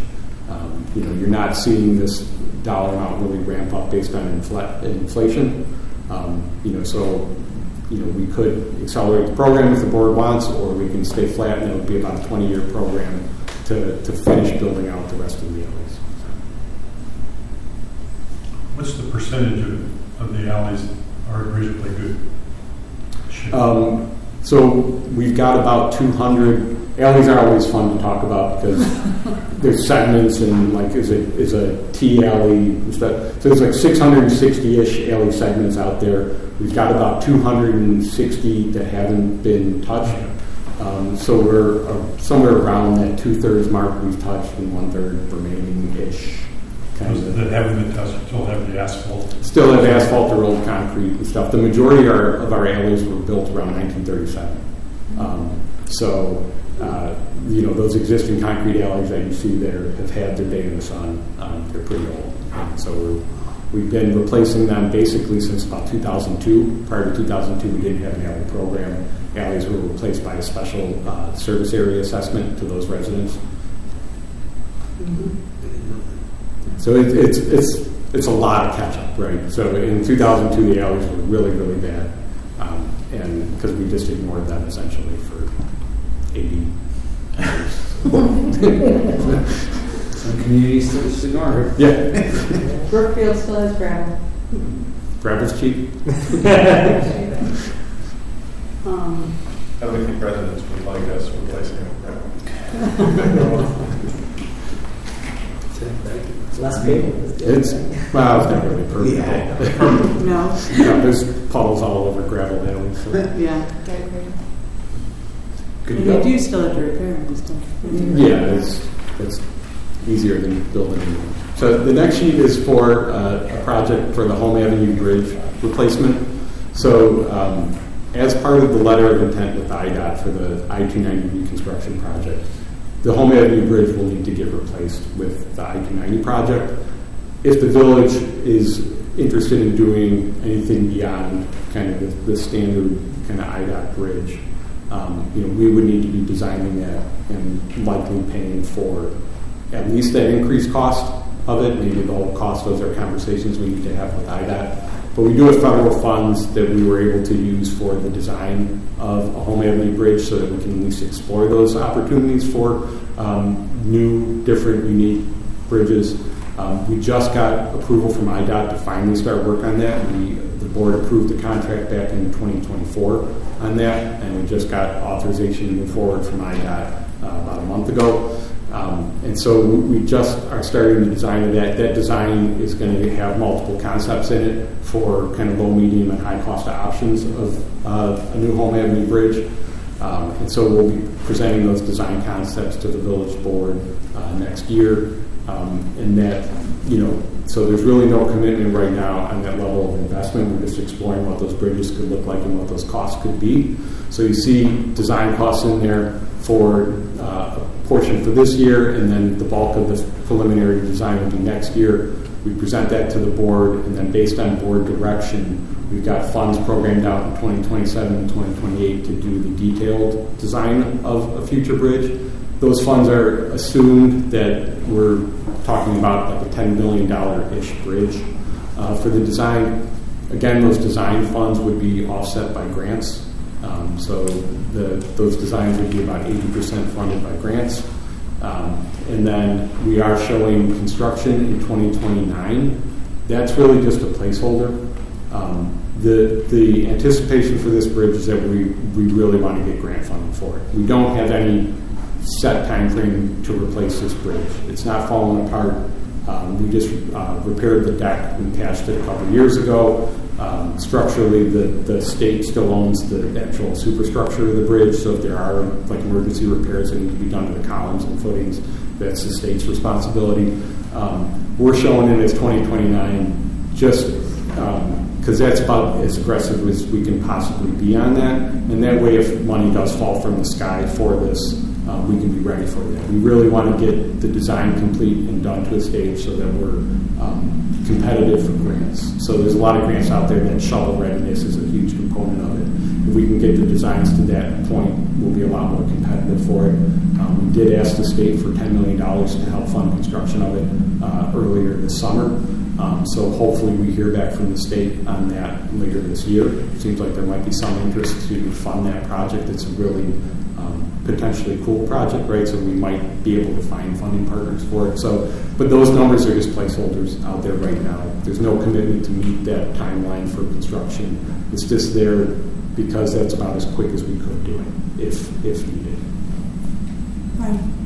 This is one of the first places that we're talking about federal grant funding, particularly as to bicycle and pedestrian friendly improvements. Obviously there have been some stories in the news recently about this administration pulling back even grants where there were agreements in place because it reduced traffic speed and volume, and cars are preferred to pedestrians for this administration. Do we have any concerns about our federal grant funding for this or other bike and pedestrian projects? I mean, there's always concern out there. So the money that we're currently using is very old, federal earmark spent from when Obama was the senator. And none of the projects that we're using right now are reducing roadway capacity. That's what the current administration is targeting. So they have strips and funding from projects that are removing traffic lanes and stuff like that in favor of like bicycling and stuff like that. These projects aren't doing that. So right now we're not seeing risk to it. Who knows, kind of, with the current administration, right? There is always potential risk. The state money that we have requested is state money. It's not federal money. Right now the state is completely supportive of bike and ped projects, so it's always a risk, but yeah. And we obviously got a memo regarding 3 different design schemes for other bridges, bridges that carry cars. Is there going to be conversation between sort of those design schemes and the team doing design work for the Home Avenue Bridge? Yeah. So since we just are starting, all we've had is an internal kickoff meeting with the consultant for the Home Avenue Bridge. We're already scheduling those meetings between the teams. They've all known about these multiple projects. They've just been waiting for the green light from IDOT to start.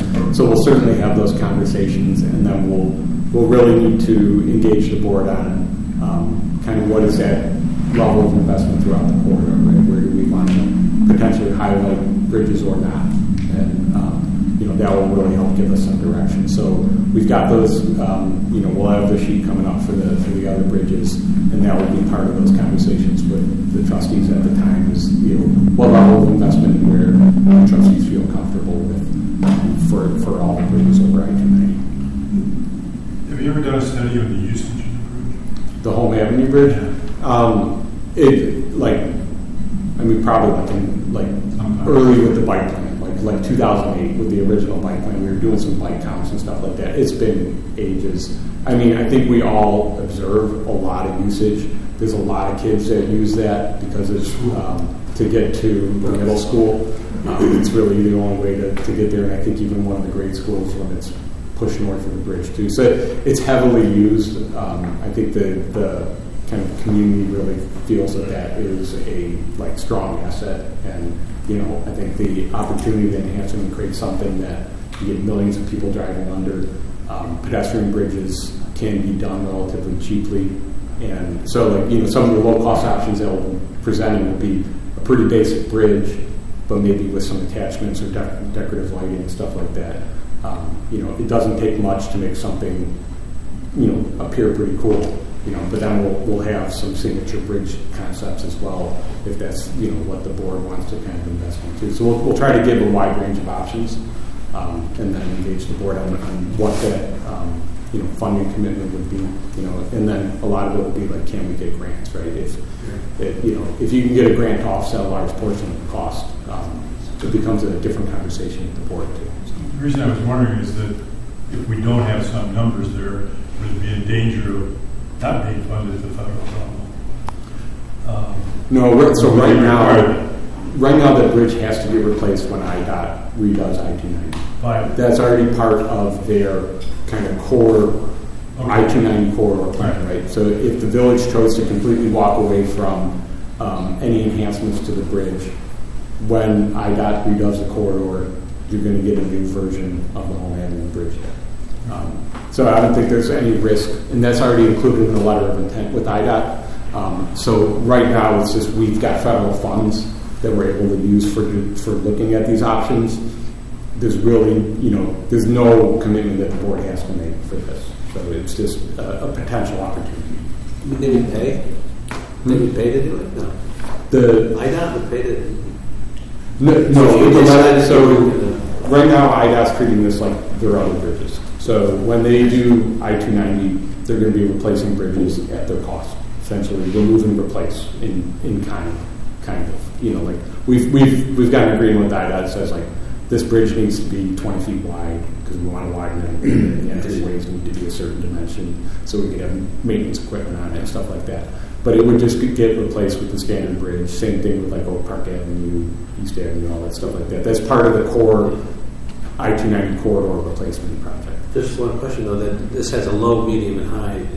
If they pay for it, isn't that the low bridge? Probably. Those are all conversations we need to have with IDOT. It's like would they essentially give us, like if say the village wants to do a higher end bridge, something beyond the basic bridge, right? Would IDOT help fund that to the level that they would have funded for the basic bridge? That to me would be the starting point of those negotiations. It's like that to me would be that should be a given, right? They were going to do that. We would want to see them participate in that project to that level. We need to have those conversations with IDOT. We're just starting the project.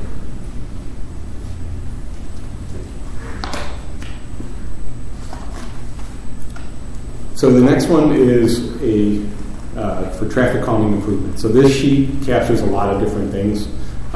This is the sheet that really looks at how we do traffic calming on our local streets in general, not just like a standalone project. So there's multiple kind of line items that you see in the sheet.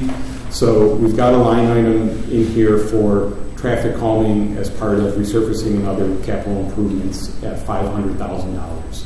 So that is, this is the sheet and fund that we would use to build all the traffic calming when we resurface a road. So if we do curb extensions to slow and calm traffic and improve pedestrian safety, as part of our road program, we'll use this as the pot of money to fund that particular improvement on the roadway program. And then you've got a $600,000 line item in there for starting to do work near schools and parks for traffic calming and safety improvements near schools and parks. We had a federal grant to start implementing our Vision Zero plan that if you look at 2025, we were hoping on doing $1.4 million of safety improvements as part of the Vision Zero plan. We've not been able to do a grant agreement with Federal Highways yet because of the terms and conditions in those grant agreements associated with the welcoming communities and DEI impact. So we're assuming right now that we're not going to be able to resolve those issues, and we're showing local funding to start doing safety improvements, prioritizing areas by schools and parks for about a 3-year program at $600,000. We've got the $500,000 number basically running, for the next 5 years and going forward, just wherever we're doing a road program, we're planning on doing safety improvements. So that's part of implementing traffic calming by policy. It's just something we do now.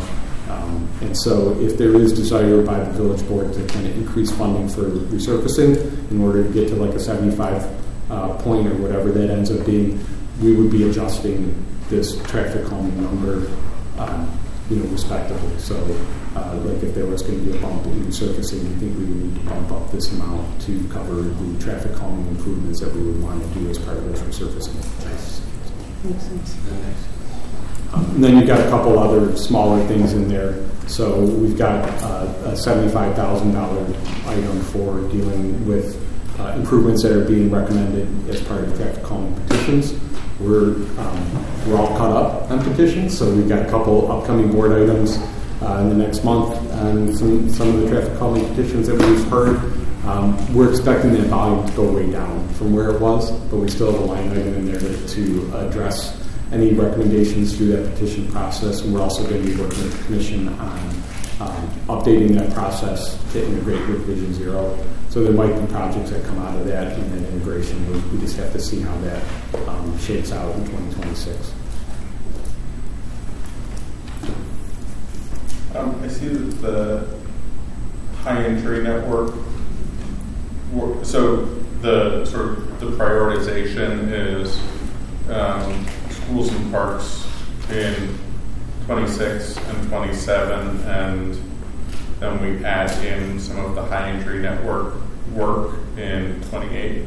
Yeah, so that's because we've got a separate sheet for a project on Chicago Avenue that we're planning on starting design next year and doing construction in 2027. So that's got its own sheet, and you would likely, when we get near that 2028 timeframe, we probably have a dedicated sheet for whatever project we expect to do on the high entry network.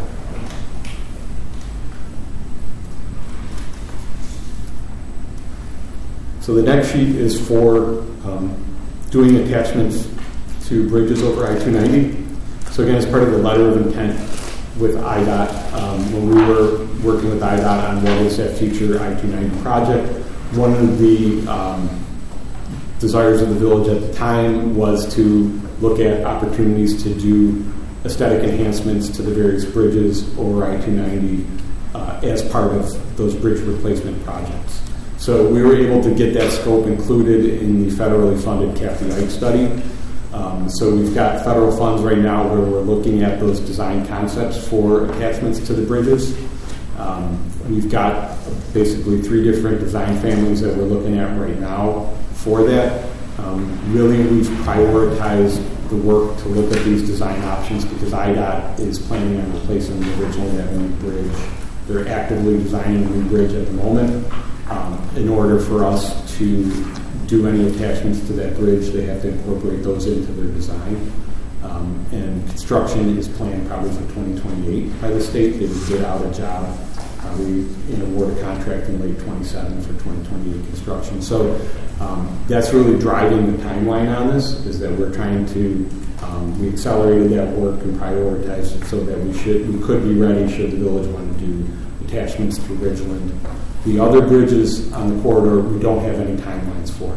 The other bridges, IDOT doesn't have plans to replace as part of their normal capital improvement plan because they either have a CTA station tied to them or they need to be done with the mainline I-290 project for Harlan and Austin because of that exit and entrance ramps.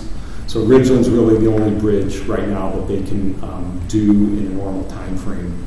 So, I know we sent a memo to the village board. Right now, what you're seeing in the budget is we're recommending not prioritizing an investment on the Ridgeland Bridge, so there's no design costs shown for 2026 and no construction costs for bridge attachments in the near future on Ridgeland. However, that's a conversation, if the board wants to take advantage of that opportunity. We gave some steps in that memo where we can meet with the trustees to get input on level of investment and design styles, and we can include funds in the 2026 budget for doing the design. But right now, we're not showing anything in 2026. The costs that you see in 2027 and 2028 are obligations that the village has for portions of that bridge project per the letter of intent. So per our agreement with the state, we paid 10% for the traffic signal replacement at Garfield and Harrison and 10% of the lighting replacement on the bridge. So you see design and construction costs in there for those out years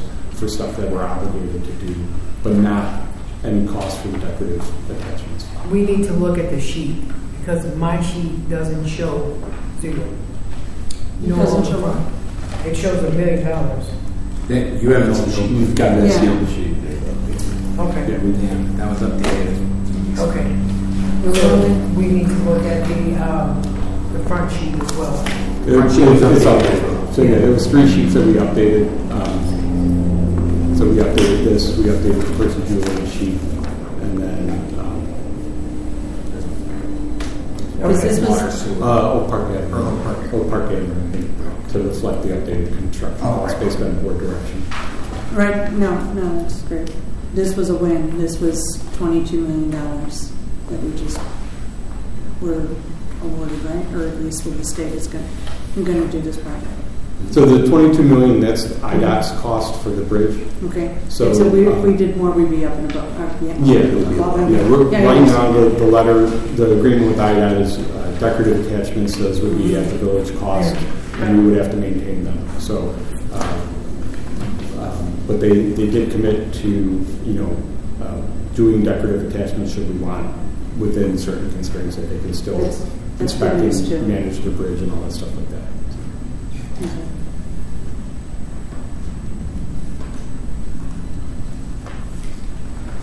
So the next project is the Kathy Ike study. So this again is a federally funded study. A number of years ago, the village did a conceptual study where there was recommendations for 3 versions of caps that you see on the left. One recommendation was to cap the entire length of the village over I-290, and then they had scaled back versions of that. When we were working with IDOT during their preliminary design of I-290, a lot of those were not feasible from a drainage or railroad or clearance standpoint, and those caps got kind of scaled back to a focus of a large potential cap at East Avenue, and then a cap at Oak Park Avenue to house a building, and then maybe some really modest extensions of bridges at some of the other bridges. So after that, we met with Federal Highways and restarted the Cap the Ike study.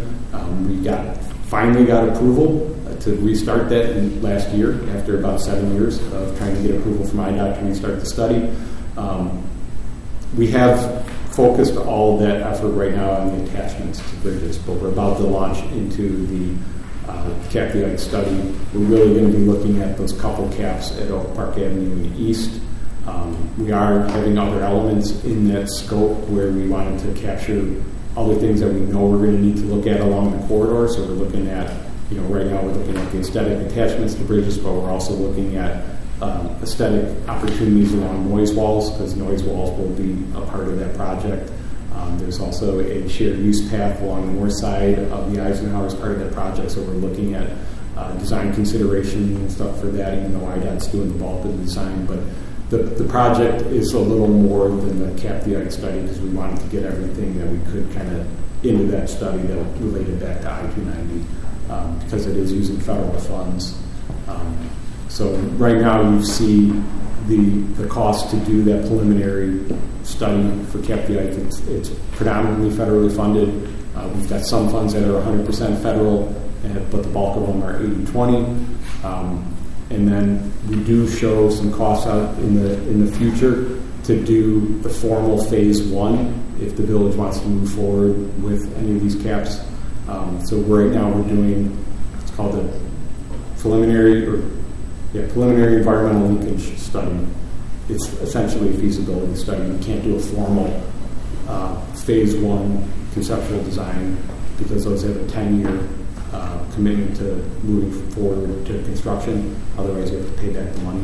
So Federal Highways and IDOT said, let's turn it into this PEL, it's called. So that's what it technically is. But. Thank you. This is a sheet for the bike plan update. So the village board approved the bike plan this summer. Included in that plan is a number of improvements to the village's bike network.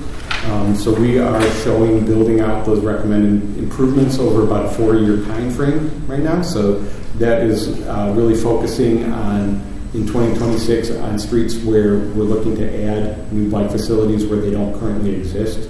So that's like in Augusta and Harvard. And then 2027 is Division. No protected bike lanes on Jackson, yeah. And 2028 is Division and the other streets. And then 2029, the recommendation is to move to protected lanes on Madison. So we're trying to prioritize locations that don't currently have anything, and then in future years, additional enhancements to streets that already have bike facilities.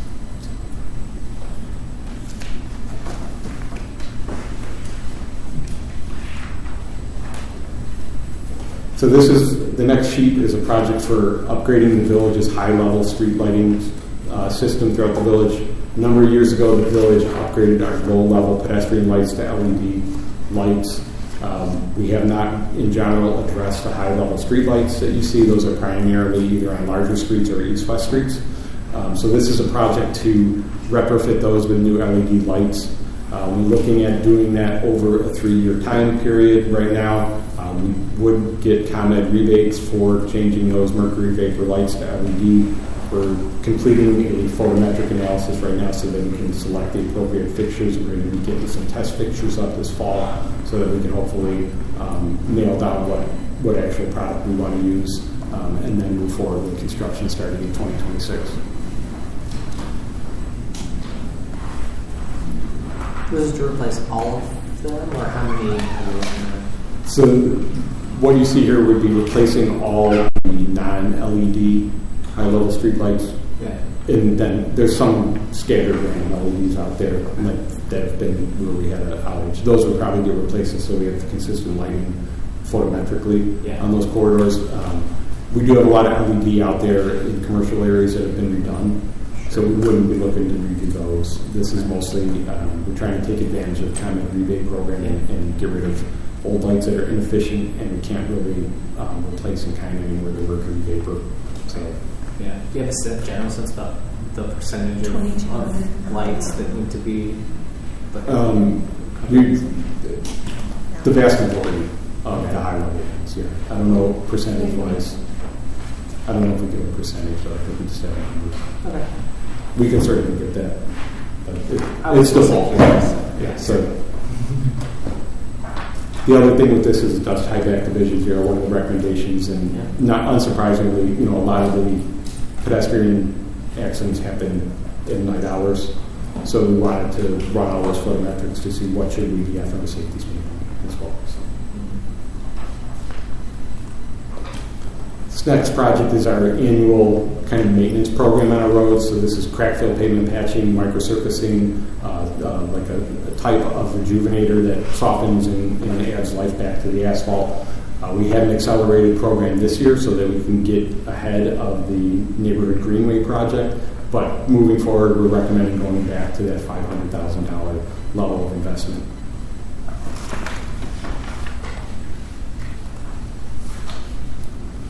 So this is a sheet for the Percy Julian Streetscape project. So based on the conversation we had at the village board earlier this month, so we have tried to break that project into some different phases. So we're looking at it from a budget and a phasing and constructability standpoint. So what you see here is really looking at breaking that project into like 2 distinct years of construction. So we're looking at designing the overall project in 2026 and then doing work in 2027 and 2028. The 2027 project will be focused on the east end of the commercial corridor, really from Lombard to Austin. That's where we also see water main replacement being needed because of the level of investment and disturbance there in the physical pavement. And then work west of there doesn't necessarily trigger the same level of investment in the water main project. So, and then in 2029, we have a placeholder for that augmented reality. Based on the board meeting, we think we don't know if that's a project we want to move forward with as a standalone. Hopefully, there's funding partners that we could find for it, but it's out there in a future year, so we can have all those conversations. Yeah, that was the only question. Is that in there? And it is. So yeah, I guess we're not paying for it yet. So no, not a fan. Yeah, it sounds like it may end up getting cut.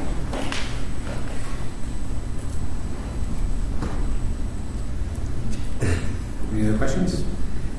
Yeah, just because just to close the loop on this one, we understand from the input that there may not be any interest in the augmented reality. But I want to clarify. So if the community is interested in something like this and there's grant funding for it, would you be supportive of it? Is it really purely a financial consideration? Or is it, and the reason why I say that is because I think what we've heard from the community is an interest in trying to create a museum out of the house. And I think what the architect has done with this augmented reality is to create an open air museum experience. So you would get information from the augmented reality tool that you wouldn't get from just walking down the street. So if you were to walk into a museum, you're going to be able to consume a lot more information about whatever is being showcased in the museum. So I think that this is their play on that. But I do understand the cost relative to the impact. And I just wanted to make sure that we're all level on what I think the intent of the architect was in putting it in the project. I mean, for me, for me, it's more around like accessibility to this. This is an AR thing is something you have to be physically there with your phone, to look at it, and then you see this stuff. I think I get the idea of putting more information. You can only have so much physical space on the infrastructure. There's a lot of better and more accessible ways to put that information just on a website or on some place that has that would allow people from outside the village to be able to benefit from all the knowledge and all the great work that they would be doing in cultivating the story around the Julian family. So my concern is that it doesn't seem like a good spend, and you could spend far less money to do something that reaches way more people, and that's where I'm coming from. So That's good. My interest or wondering is if we had a partner that was keeping it fresh and updating it regularly and actually hosting tours like the Oak Park Airport's museum does. And then similar to the Frank Lloyd Wright where you're walking around, with the headphones, there's somebody who's the host. There's somebody that you're as a tourist registering to take this tour. Absent of that, I'm not sure. I'm with Derek is that the users would have enough users to benefit to justify that spend, and then a website does address the same information share. But if the museum were interested in being a partner and they were doing regular tours and they became the host and they were keeping information fresh, then giving them a grant or something to launch it, maybe. They both have very good points. Cosign. Got it all out. So this next project is to replace some of the older paver crosswalks that were done with the Marion project back in 2007 and 2011. So we've done some repairs to some, we've replaced some. There's a couple of stone ones that are still out there that are starting to get pretty bad and are really beyond what we can realistically maintain in-house and need to get ripped out. So this is for replacing the one at Westgate, west of Marion from 2007, and some of them on North and South Boulevard, turning them into colored concrete versions of the crosswalks. And then after that project, we're just back to just like a $25,000 item for our people to purchase replacement material for some of the stone ones on South Marion that are still in good enough shape that we don't need to turn them into concrete yet. We don't do this design anymore with this paved crosswalks. We do colored concrete so that we kind of learned our lesson back on those projects. So, Why did they fail? one of the main reasons is the initial failures, we actually used bluestone.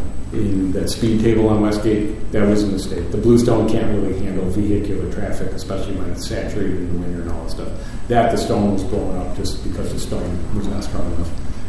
And in 2011, when they did South Marion, they switched that to granite instead of, they tried to address it by changing the material. The pavers are big, so they're 18 by 30 inch pavers. You get a lot of forces on there. You push on one side, it's a giant one, right?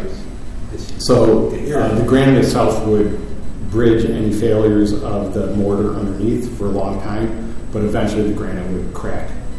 It just couldn't bridge it anymore. You can get out of your vehicle over it or whatever because the paver would just rock and then pump out the mortar from below. And so it just was a poor choice from a design standpoint at the time. If they went with a much smaller paver, we would get a much longer life out of it. And so, it just was a bad design at the time. And they're costly to replace just because you've got to work around all that traffic and,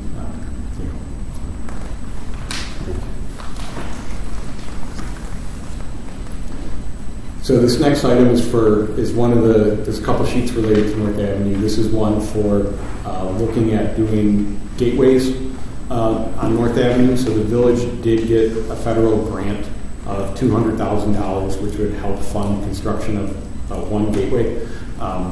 And we haven't moved forward with the design of that. The intention was always if the village was going to do gateways, it would be part of a larger streetscape project.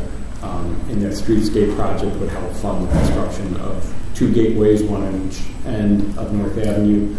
So we've been sitting on this project. We haven't started any design work or whatever. We do show funds in 2026 to start design. That's really under the assumption that we get some movement on the overall larger streetscape project. So if funds get released by the state on the larger streetscape project, then we would move forward and start the design for these gateways.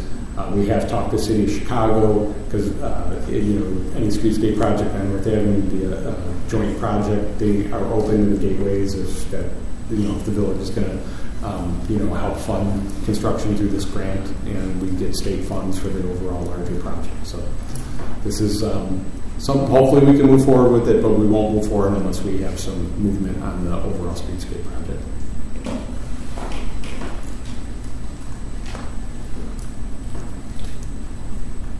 Do this one? This is an annual program that lives in the capital plan for replacement of parkway trees. So we're actually in a pretty good place right now in our replacement program. Urban parkway stocking is around 97%. So we're really kind of at a remove and replace schedule, and so. $200,000 annually gets us around 275 trees, which is about what we're seeing on an annual basis for just natural senescence of trees or trees from storms and damage that happens over the course of the year. So we recommend maintaining this funding level right now. We do take a small portion of this to support a couple different programs. One, a contract grow, where we work directly with one of the nurseries that we work through the Suburban Tree Consortium and buy liners and have them grow them for us to try to increase diversity within our urban canopy. So we're trying to help incentivize them to explore new and different trees that they maybe wouldn't historically do because the bread and butter of maples and stuff is where they make their money. So we've had a really good relationship with Hinsdale over the last, it's probably been about 10 years now that we've been doing that. And then we just recently started, over the last couple of years, because we're recognizing that we're reaching kind of a terminus point with our program with this remove and replace, that if we want to continue to try to expand the urban canopy, we need to be starting to look on private property. And so last year we partnered with Westcote Wild Ones on their annual native tree sale that they do every fall, and we started to offer a discount for Oak Park residents for trees that they buy if they plant them on their Oak Park property. So if you are an Oak Park resident and you buy a tree and commit to planting it on your property, we'll pay for half of that tree through the program. So last year I think we spent just around $3,500 of the $5,000 with how many trees were purchased, but we're hoping to kind of continue to expand that program with Westcote Wild Ones. Is there a question? I looked at the trees. They're little baby trees. Yeah. If I'm getting a tree, I want the bigger ones. Because they're like 4 feet tall. Yeah. It's like The problem with the bigger tree, that weighs like 800 pounds. Yeah. So it's hard for you to plant that. So yeah, I mean, but we had that is a point of discussion that we've had as we kind of look at how we continue to expand interest in planting on private property.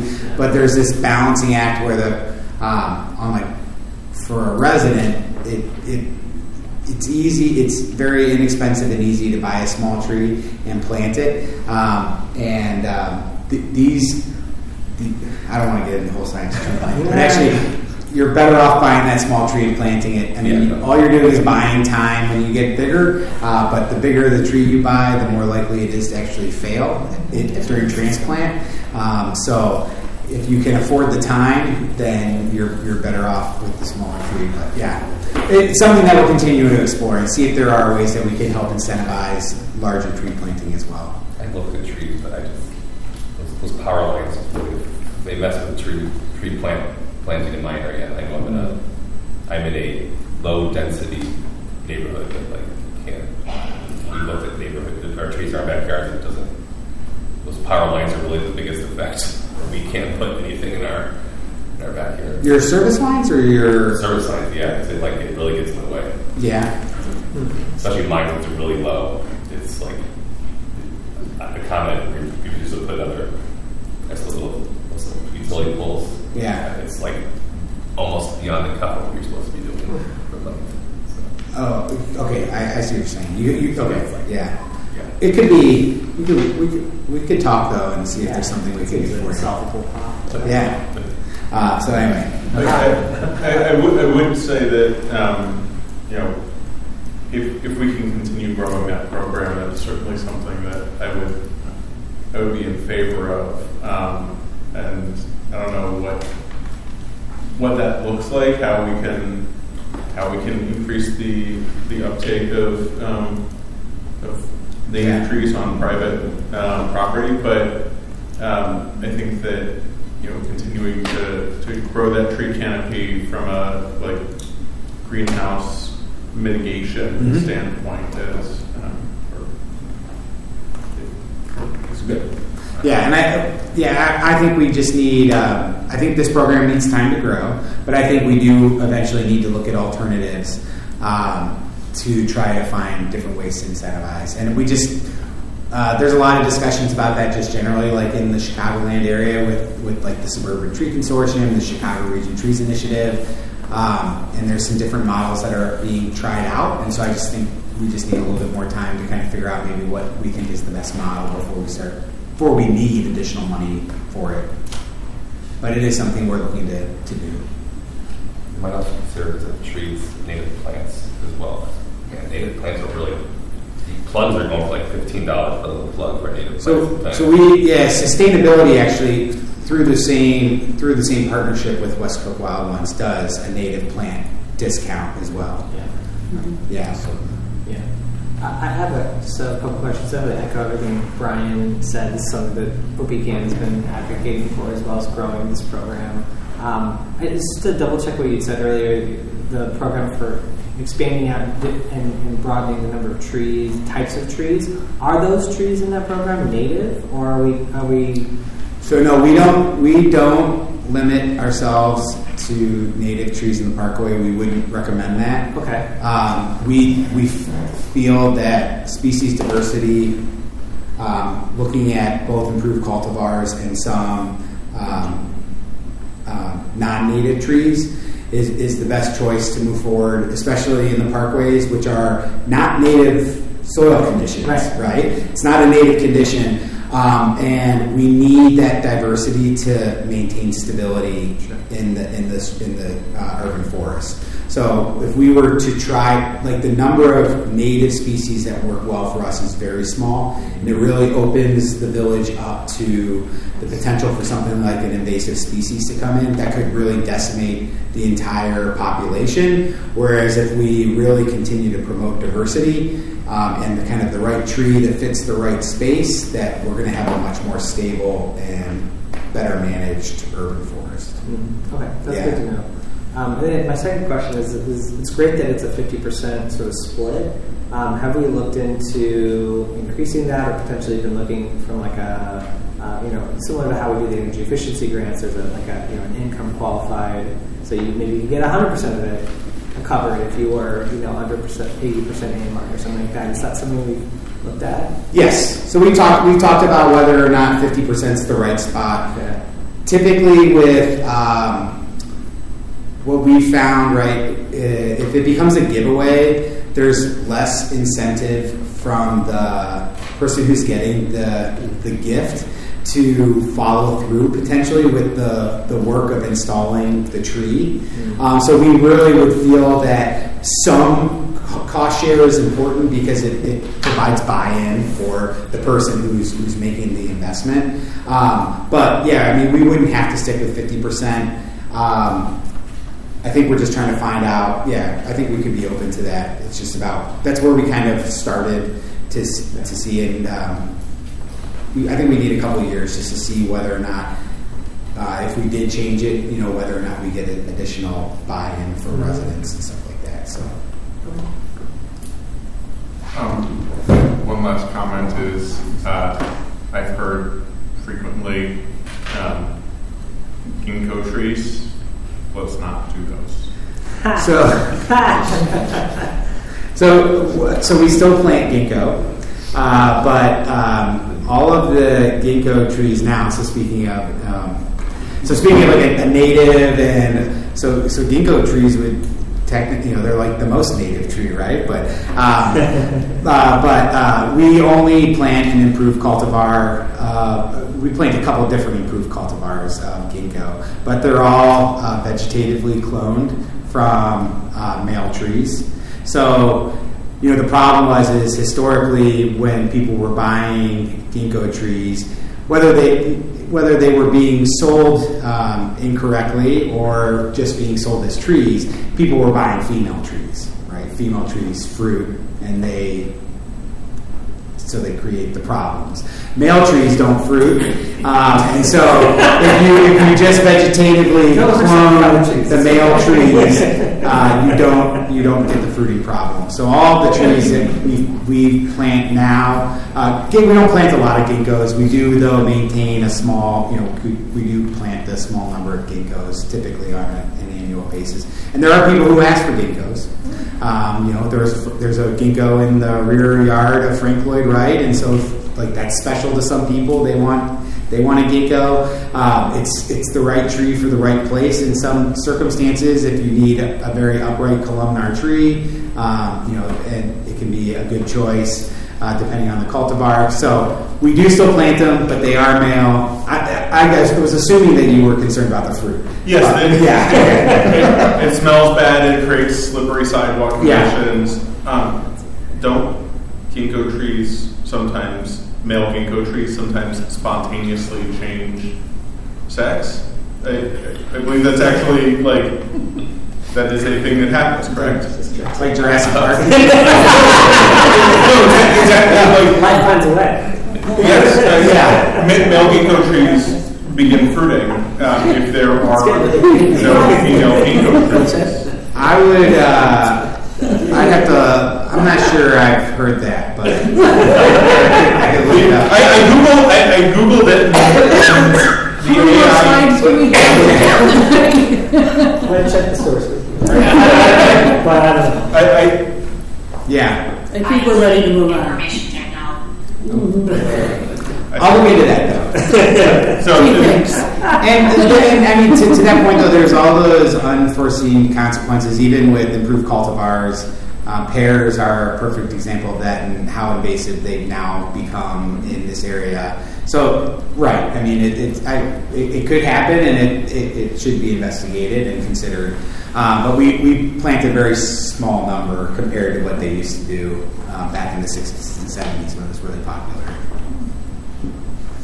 Glad I let Rob take that sheet. So good to get back in that forestry. So this is the sheet for resurfacing Ridgeland from Augusta to North Avenue. So Ridgeland is an unmarked state highway from Roosevelt to Augusta, and then we own it from Augusta to North Avenue. I don't really understand the history of that, but that's the current ownership. We got federal funds to resurface our portion of it. We're currently wrapping up the preliminary design. We're going to be presenting a contract for the Phase 2 detailed design later this year.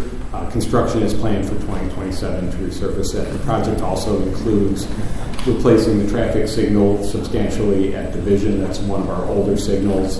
And then doing some safety improvements at a lot of the crossings along Ridgeland in that stretch. Constructions, you're not seeing big construction costs on here because the project would be managed by the state. They pay for the project and we just get an invoice for our share. We pay for the engineering up front and get reimbursed by the state. So really the only expenditures that you're seeing are just our portion of construction, which is 20%. For the overall part, we break that down into 10% using MFT funds and 10% using local capital funds. So you got a couple different numbers in there, and then the engineering, we front the money and get reimbursed 80%. When we discuss Ridgeland, I want to raise,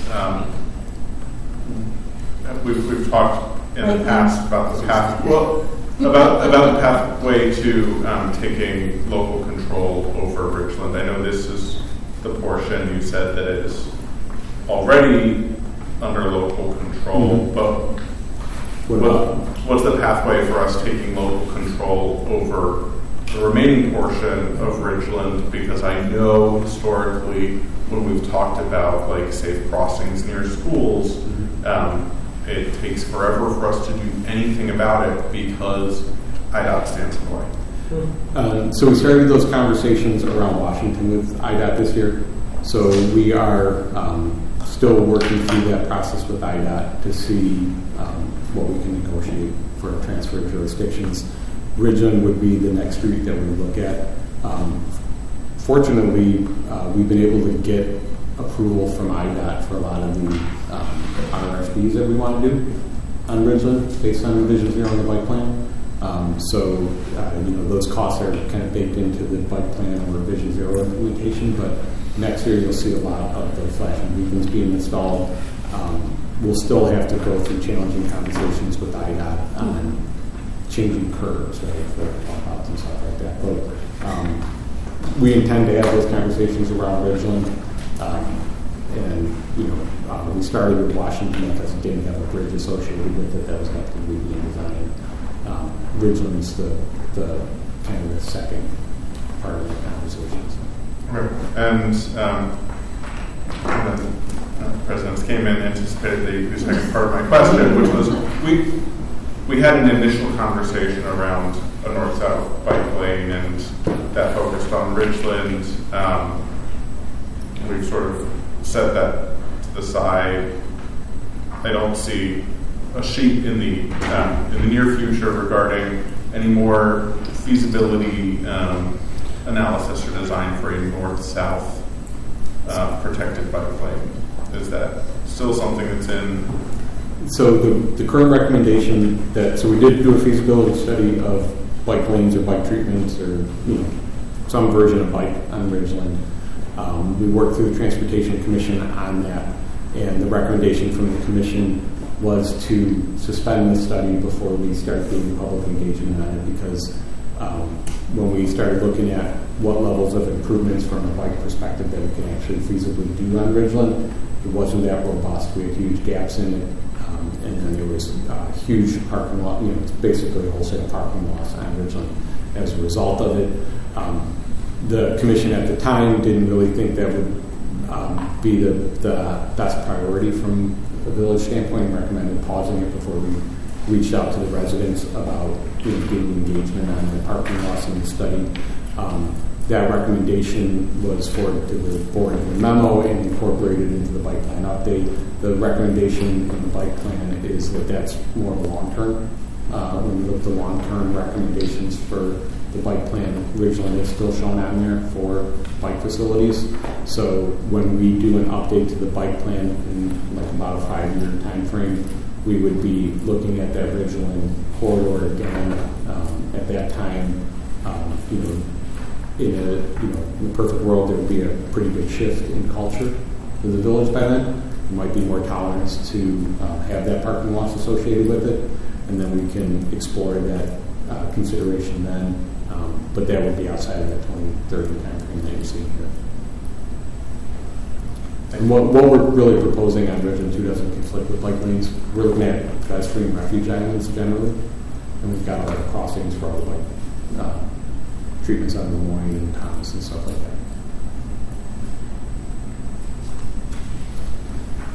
that. So we've got a couple different sheets coming up about traffic signals. So the village maintains 42 traffic signals inside the village.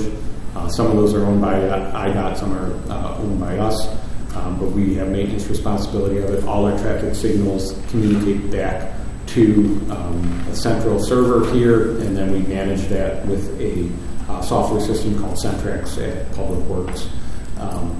But there's a number of components to the traffic signal network that we look at and are trying to kind of program out for maintaining, upgrading, improving over time. One of these things is the video or the detection systems at traffic signals. So right now, the majority of our signals in town use wires embedded in the roadway pavement to sense vehicles, so that they can the signal can kind of recognize that vehicle and turn green for that vehicle.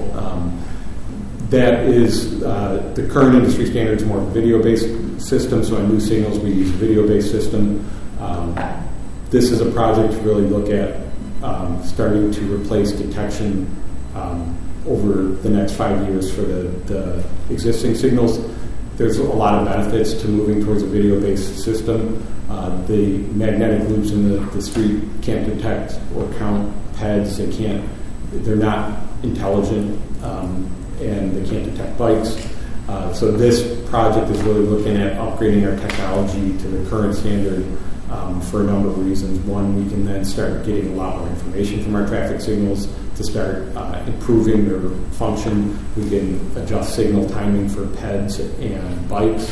You can extend timing in theory for PEDs. If it sees a PED in a crosswalk and it doesn't have enough time for that PED to clear, if it sees a bike, you can extend the green because a bike will take longer to get through that intersection. You can start counting car turning movements so that you'll have all the data to see if you're managing that signal properly.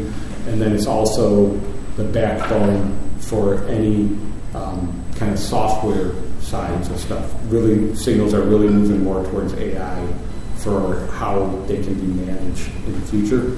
Most of that is predicated on having a high-def video detection at that signal in order for those software applications to better manage that system. So we're trying to get the technology in place to be ready for all that, with that, as well as all the safety and pedestrian enhancements as well. So this is really looking at upgrading the village over the course of 5 years.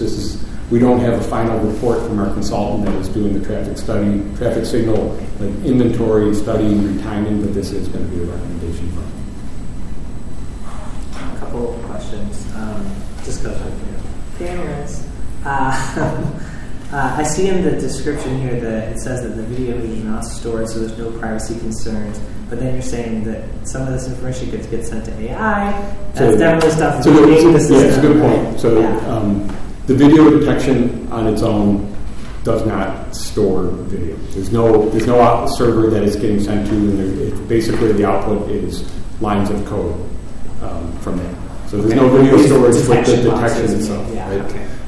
Once you start, this sheet doesn't really look at kind of upgrades to how we manage the signals with potential AI stuff.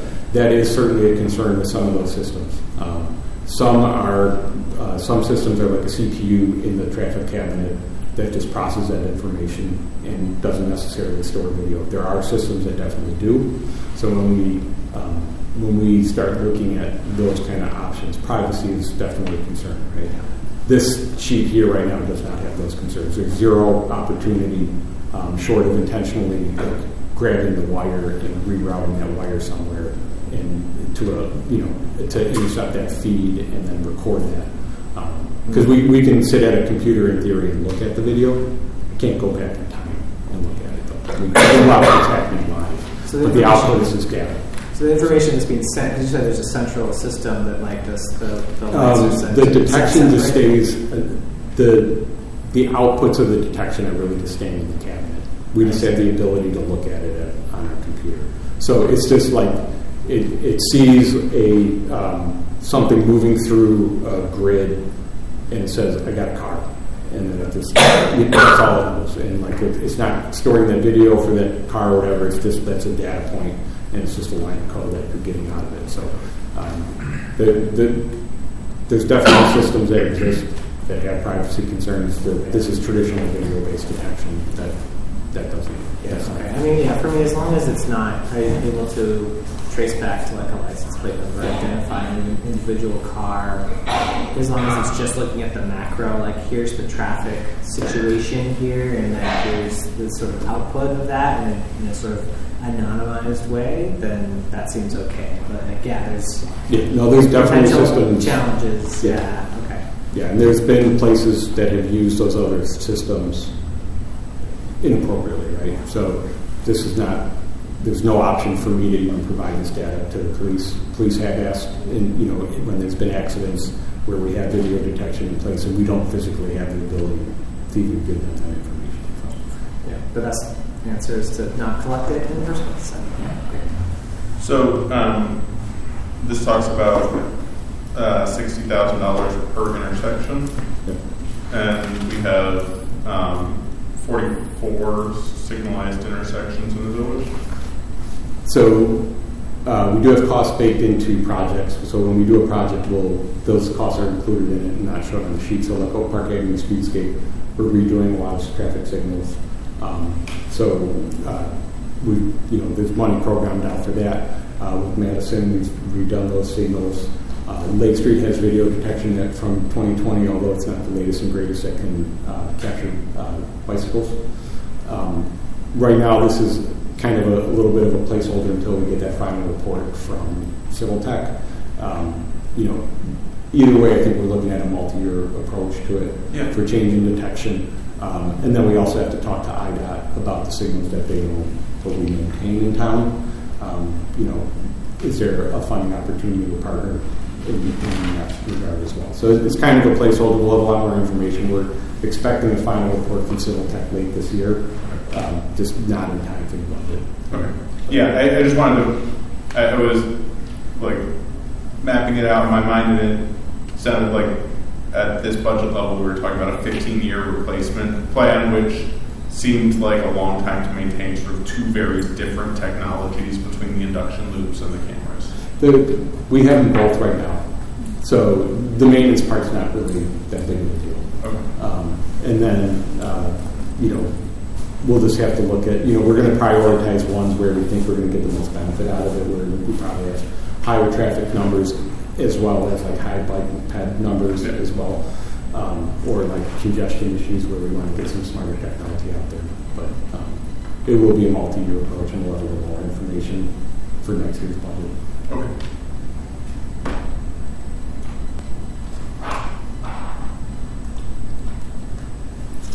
So this is a project for resurfacing Austin from Roosevelt to Lake. We got federal funds to do our half of the project. We really wanted to do that project. I think it went back to 2024, if I remember right, was when we were intending on resurfacing it. We signed an agreement with the City of Chicago to do a joint project because they also have the same pot of federal money to do their half. The project's been stalled due to IDOT. So IDOT does historic reviews of projects using federal funds. City of Chicago wants to replace a sidewalk ramp in front of Columbus Park, and it's taken a couple of years for that to happen. We're hopeful that project gets built in 2026, so what you see is our share of our local cost for it. Again, that's broken in half between MFT eligible funds, so you got MFT funds at the top, and then local resurfacing funds below for the other 10% of our match.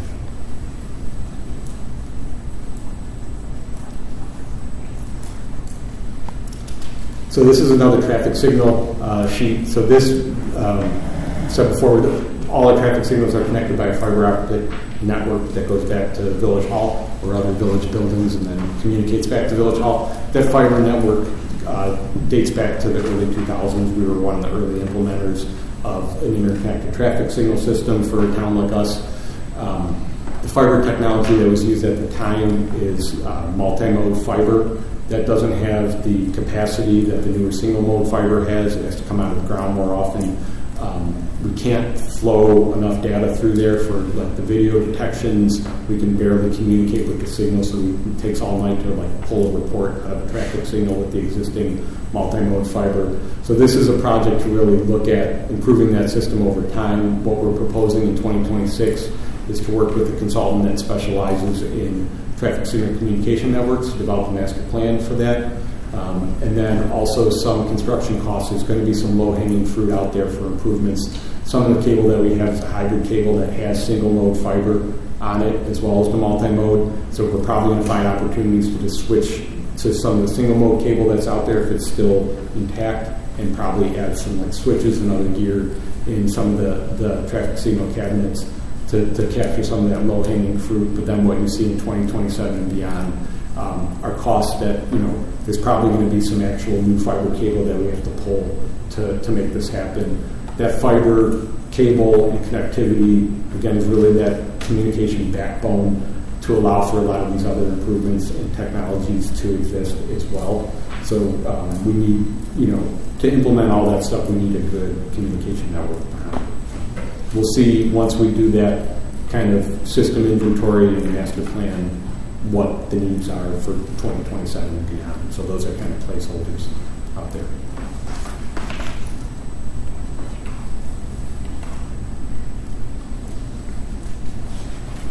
So this is a project on Chicago Avenue that goes back to the Vision Zero plan. So Chicago Avenue was identified as a high injury network corridor.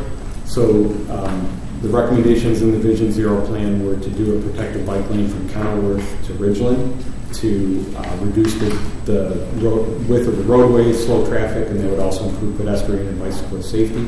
That would remove parking on one side of the street to accommodate that. So this project is looking to do the design and all the public engagement next year for that project, with construction in 2027. The Vision Zero plan also includes a lot of safety improvements east of Ridgeland. So we're looking at pedestrian refuge islands, raised intersections. Those improvements are now shown on the Percy Julian project because of that overlap. So this is really just focusing on the protected bike lane recommendation in the Vision Zero plan. So we're looking to start design next year, construction in 2027. That public engagement is going to have to be pretty robust. We're going to be taking a lot of cars off Chicago and putting them on north-south streets that right now generally have a lot of restrictions around preventing OPRF students from parking on them. So it's going to be kind of a shift in how parking is managed in that area if we move forward with this project. So it will be some robust conversations with the community and board and transportation commission around this project.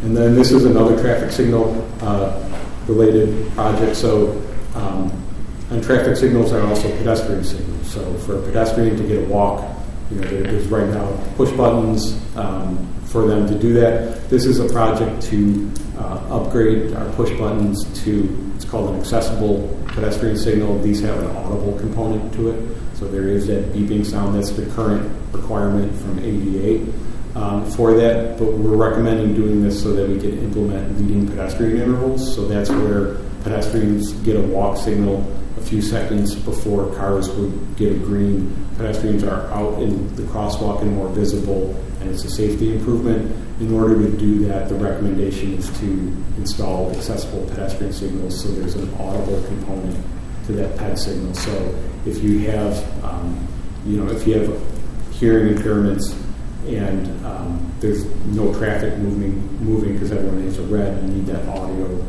signal from the PED signal to let you know which direction to walk and that it's safe to walk. So that's a recommendation here, is to upgrade these where we want to do leading pedestrian intervals. So we don't necessarily know all the locations where we want to do those yet. That's going to be a recommendation from the signal study that we don't have in hand yet. So this is just kind of looking at improving the system over the next 5 years. We would certainly prioritize areas where we want to do leading pet intervals, and then over time just upgrading equipment to be compliant with ADA.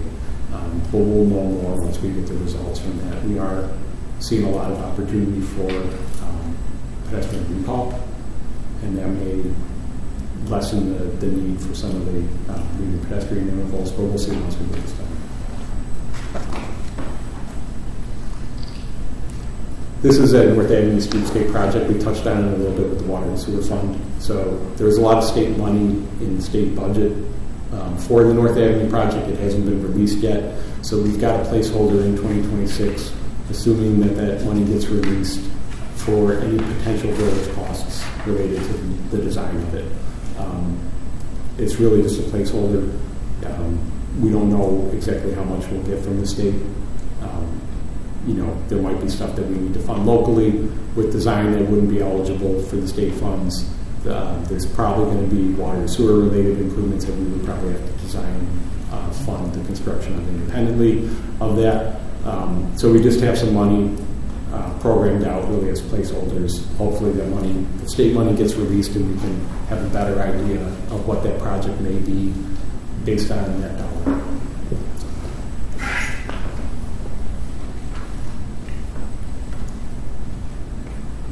So I think this is the last signal one. So one of the recommendations that's going to be coming out of the traffic signal study is recommendations for doing pedestrian recall of signals.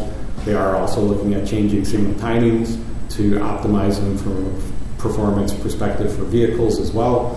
So there's going to be a lot of changes to signal timing that are going to be coming out of that study, more than we can manage in-house for implementing at the actual traffic signal cabinets. So there's funds programmed out for next year to do that large implementation of new signal timing throughout the village. That's like the $80 grand consultant part. We don't know necessarily if there's going to be any infrastructure needed to be done with the signals as well. They did an inventory of all the equipment and all the cabinets. There's probably going to be some level of equipment replacement needed to make all this stuff happen for anything that we want to do for managing the signals. So those are kind of placeholders. We'll have a better idea when we get the report from the consultant. I think we discussed before, pedestrian recall will be able to be implemented at pretty much all of the signals where it's recommended without the need for much new infrastructure there. Generally, yeah. Ped recall doesn't trigger as much. It would just be if there's other recommendations that trigger other infrastructure needs. But the PED recall, what we'll probably see is the majority of our signals will have PED recall for the bulk of the hours of the day, and we would have it not in the middle of the night. We'd be looking at what times to maybe disable that from a traffic perspective, so that you're not waiting at a red at 2 in the morning and then running a red. That's pretty common, but the consultant's finding a lot of opportunity for PED recall. So the leading PED interval, that's the infrastructure. That might be some infrastructure because of the actual controller, the computer. In there, you have to have a certain version of that to implement some of those timing plans. This is for a project that we talked about a little bit with parking. This is village-wide wayfinding. So parking is looking at doing a portion of the wayfinding design next year. And then this, for the main capital fund, is looking at doing the detailed design for a village-wide wayfinding system for construction in 2027. We've got some old plans that they would finalize, and then we would, implement it starting in 2027. We have been trying to install any infrastructure on the future Oak Park Avenue project to account for this, should it move forward, so that we don't have to tear up new work to run any conduits and foundations and stuff like that.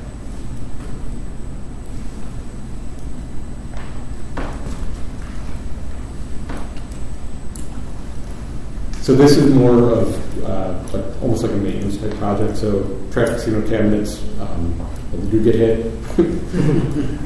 and then a lot of them are older. So this is a project really to look at replacing older traffic signal equipment that's out on the street. And then this one also includes upgrading to uninterruptible power supplies with the new work.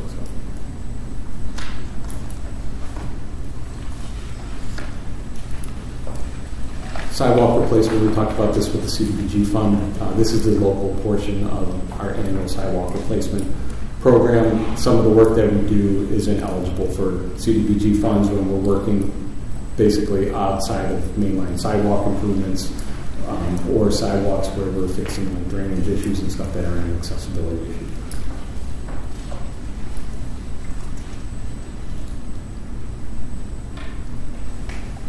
So this is an annual project for doing repairs to the different paver areas that we have in the village. What you see in 2026, though, is a larger project so that we can do a bigger project in our commercial areas that have a lot of pavers.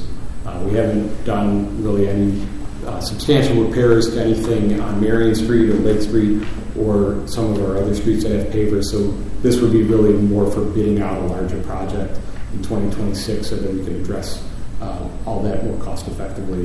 And then after 2026, we go back to a smaller, well, I guess 2026 and 2027 we show larger projects, and then just managing it internally more with smaller projects.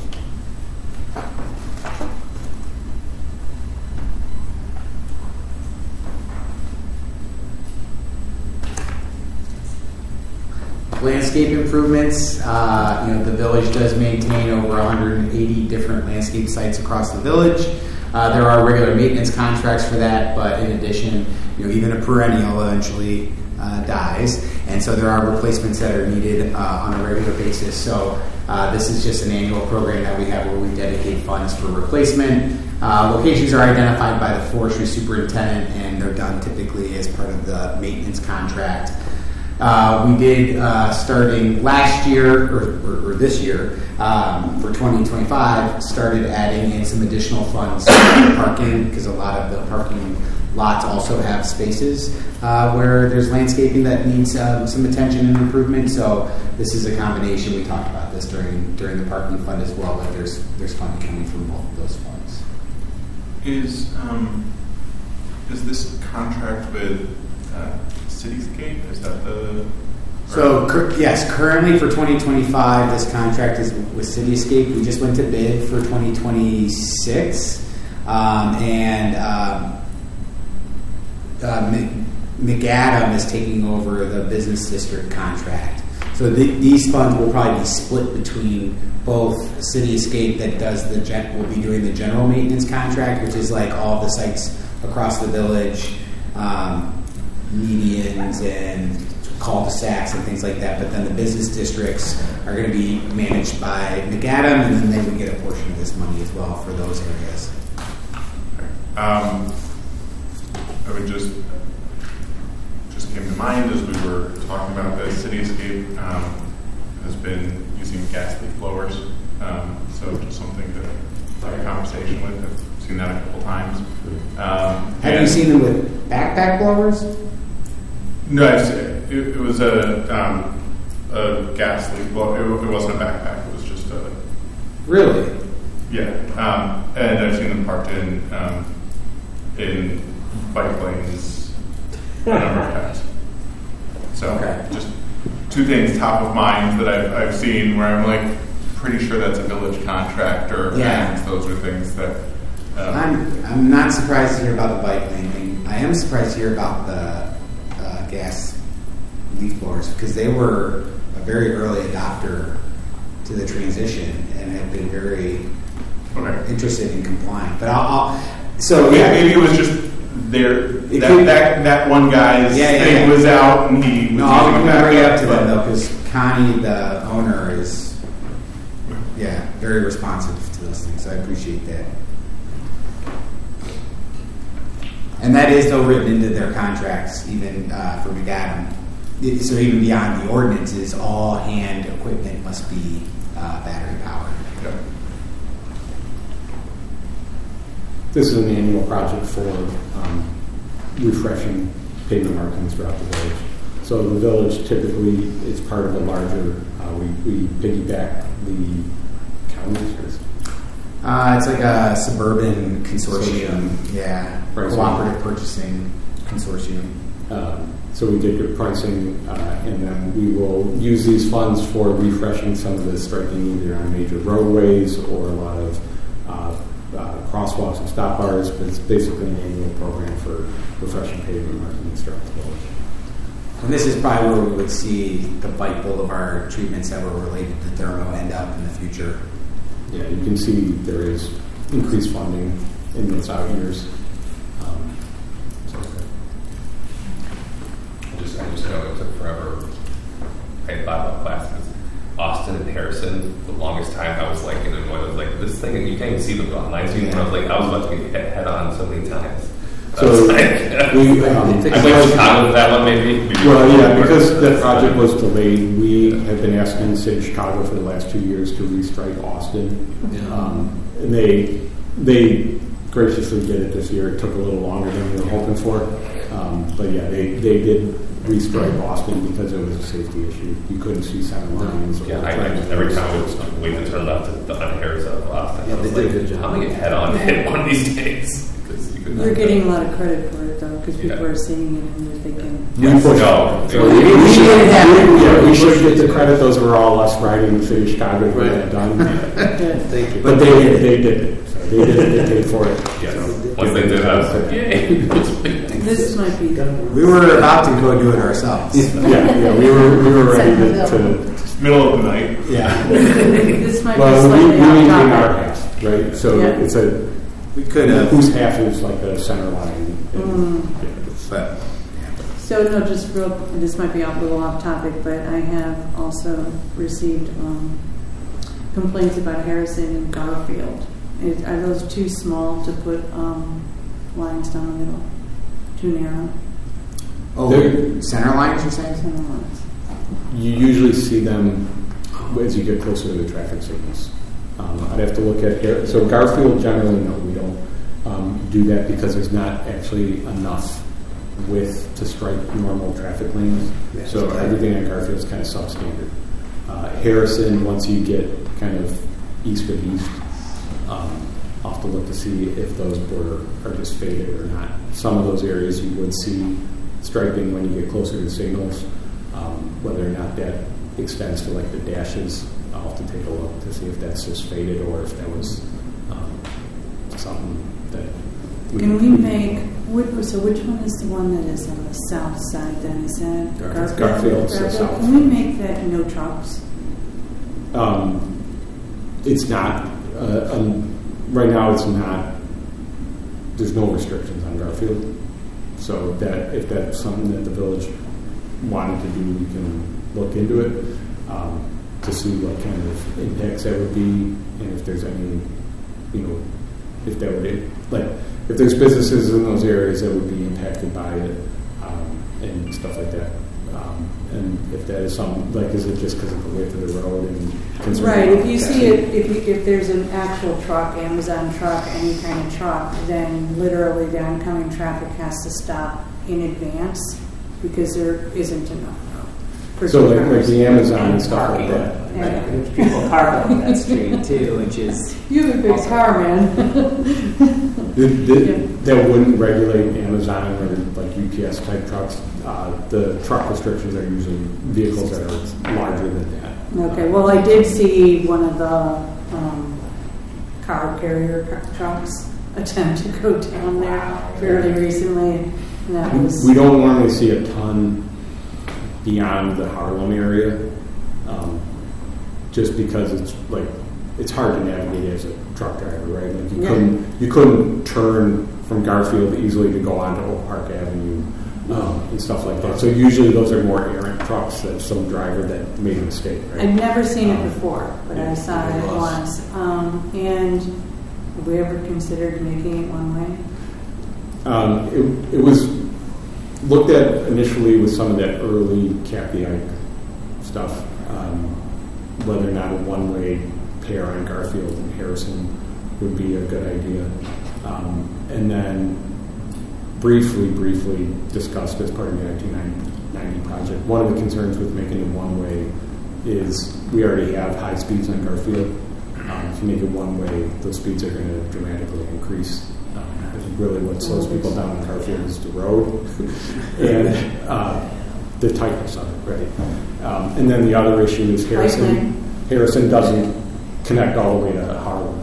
So you would probably only do a one-way between maybe Oak Park and Austin for that, since there's not good connectivity to Harlem. So it's certainly something we could look at, but at the time the recommendation was to not move forward with the one-way condition. You've got the business district, closer to Austin that you have to figure out access to, because you only have a handful of areas you can circulate through with those bridges, right? And some of those are pretty big streets like Austin. Sorry. Yeah, so it was something that wasn't recommended at the time, I think, for the right reasons. Okay, so you'd still agree with that assessment today between Oak Park and Austin?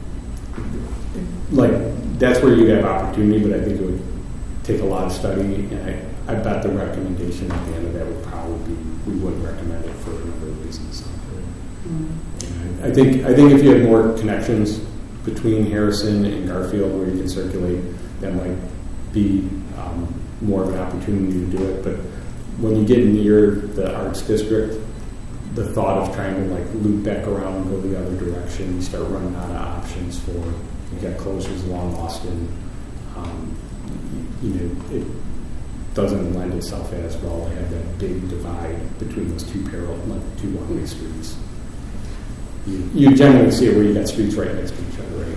Or at least maybe bookending a downtown area or something. Yeah, I think that street all the time, and it's also where the kids cross to get to Home Avenue, so you wouldn't want to make it any faster than it already is, which I feel like these things would likely do that, so that's a concern for me. Yeah, I think I get that, and to me, I think it gets tighter on the south side of the expressway between Oak Park and Austin. I think by Home Avenue Bridge is actually fine.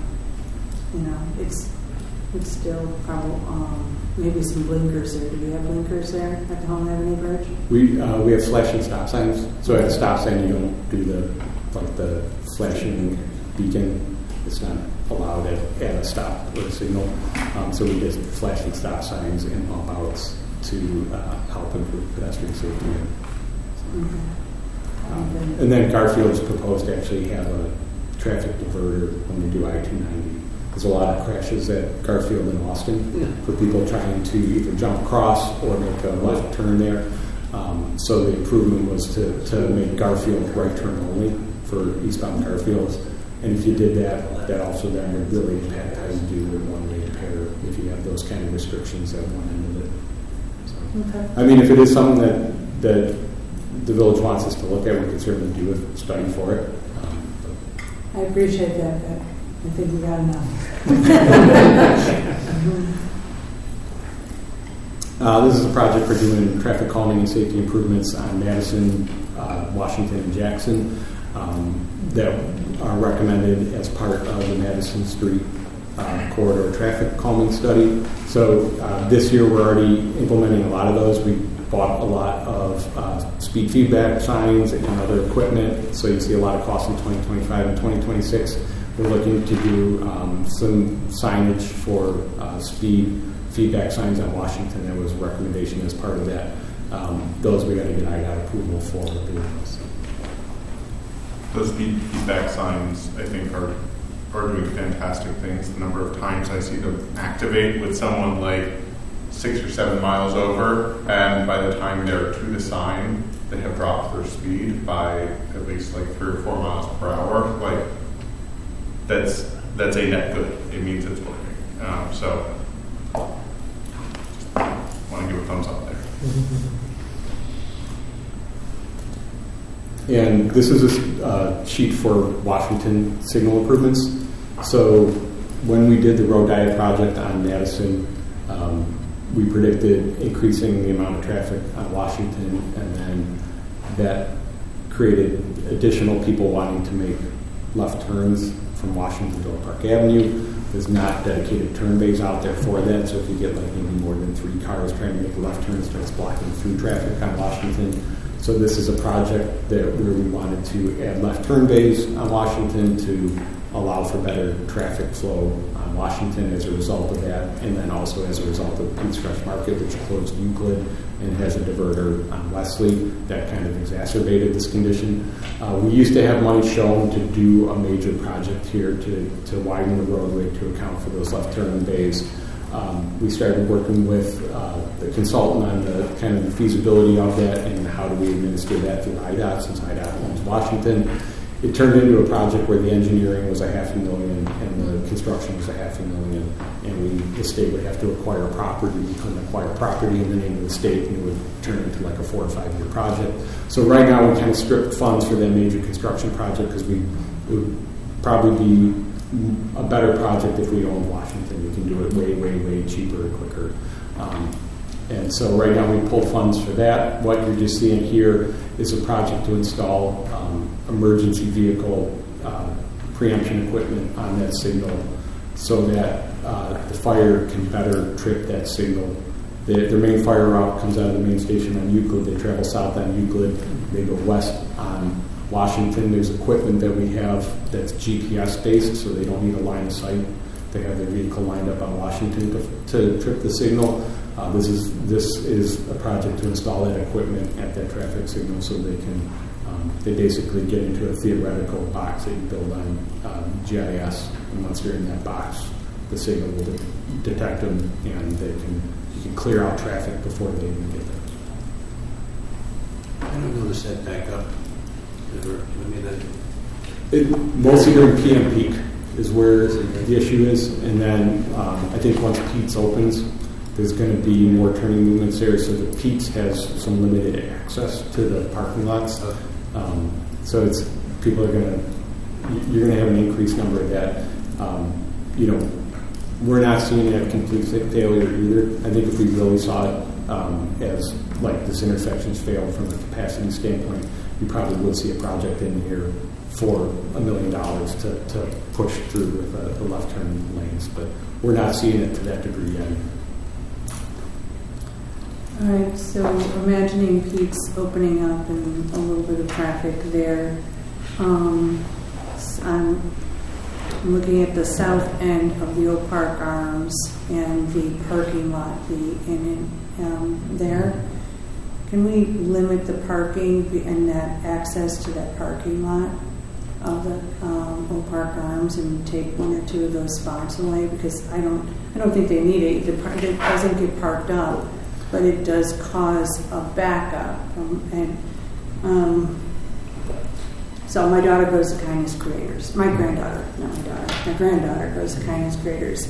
And so if somebody is parked right before the entrance of the parking lot, and there's usually like a ton of parking spots closer to the Park Arms, you got to go back into traffic and then go pretty sharp because there's only room for 1 parking lot. And then if you go and add the in and out of the Pete's parking lot, I'm just imagining getting rid of the parking between the Oak Park Arms parking lot and Pete's. Yeah, we can look at that. There's like 1 or 2 orphan spaces there. It's just 1 or 2, but it's just enough to throw it off.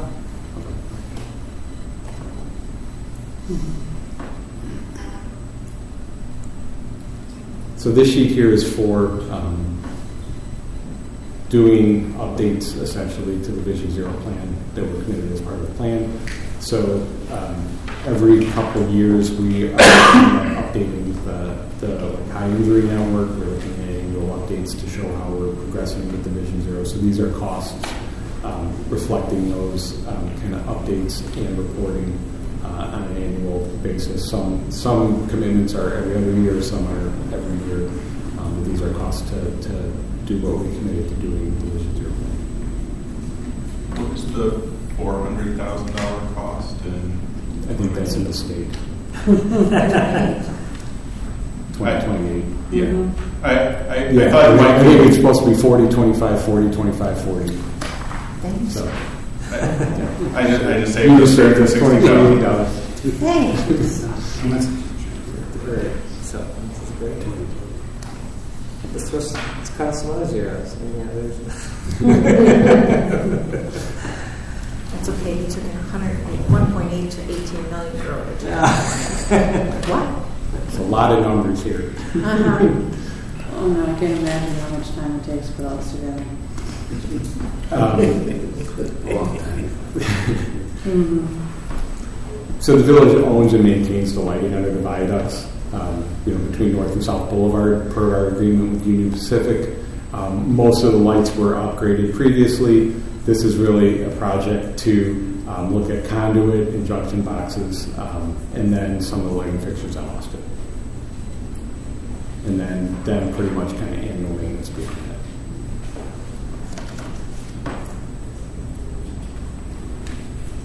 These are now all pretty much past projects, so.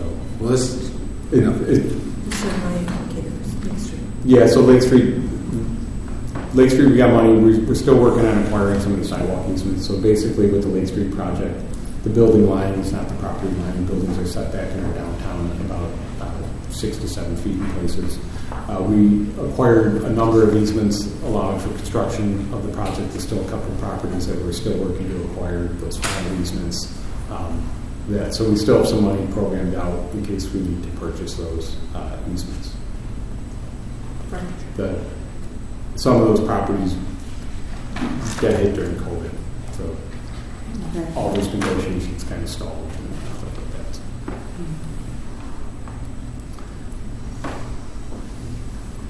This is just an annual line item for replacing furniture in the public right of way, stuff that gets hit or degrades and falls apart.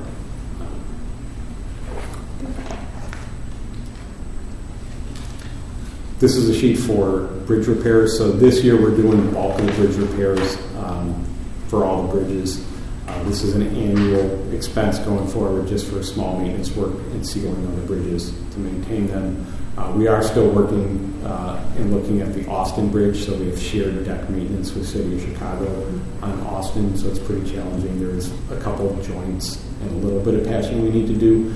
We need to figure that out with the City of Chicago. It's best done as a shared project if we need to do it. If we don't have timelines from IDOT on bridge replacements and stuff like that, eventually one of these out years you'll see something for Austin pop up once we work that out with the City of Chicago.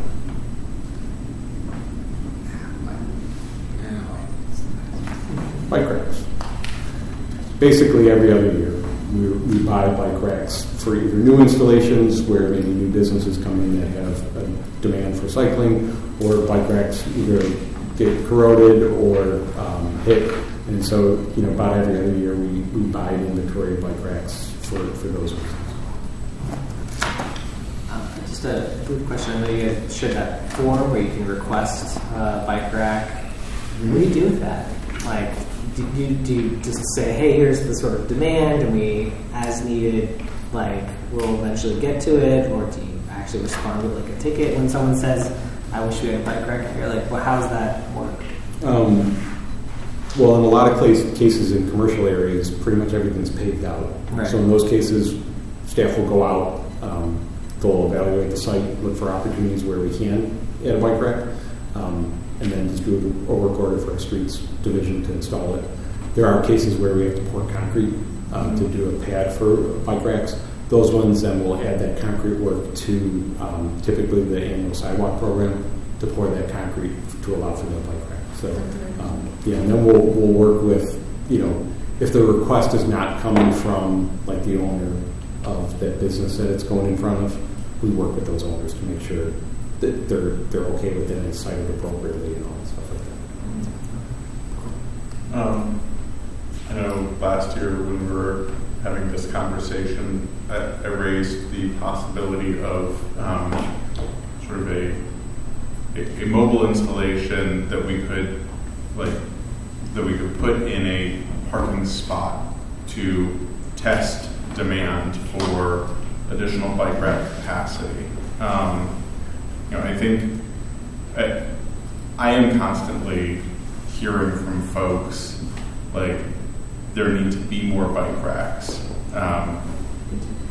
and so I think like a test site where we can actually see whether if we put a big beautiful bike rack in this parking spot, would we get 10 bikes occupying that parking spot instead of one car?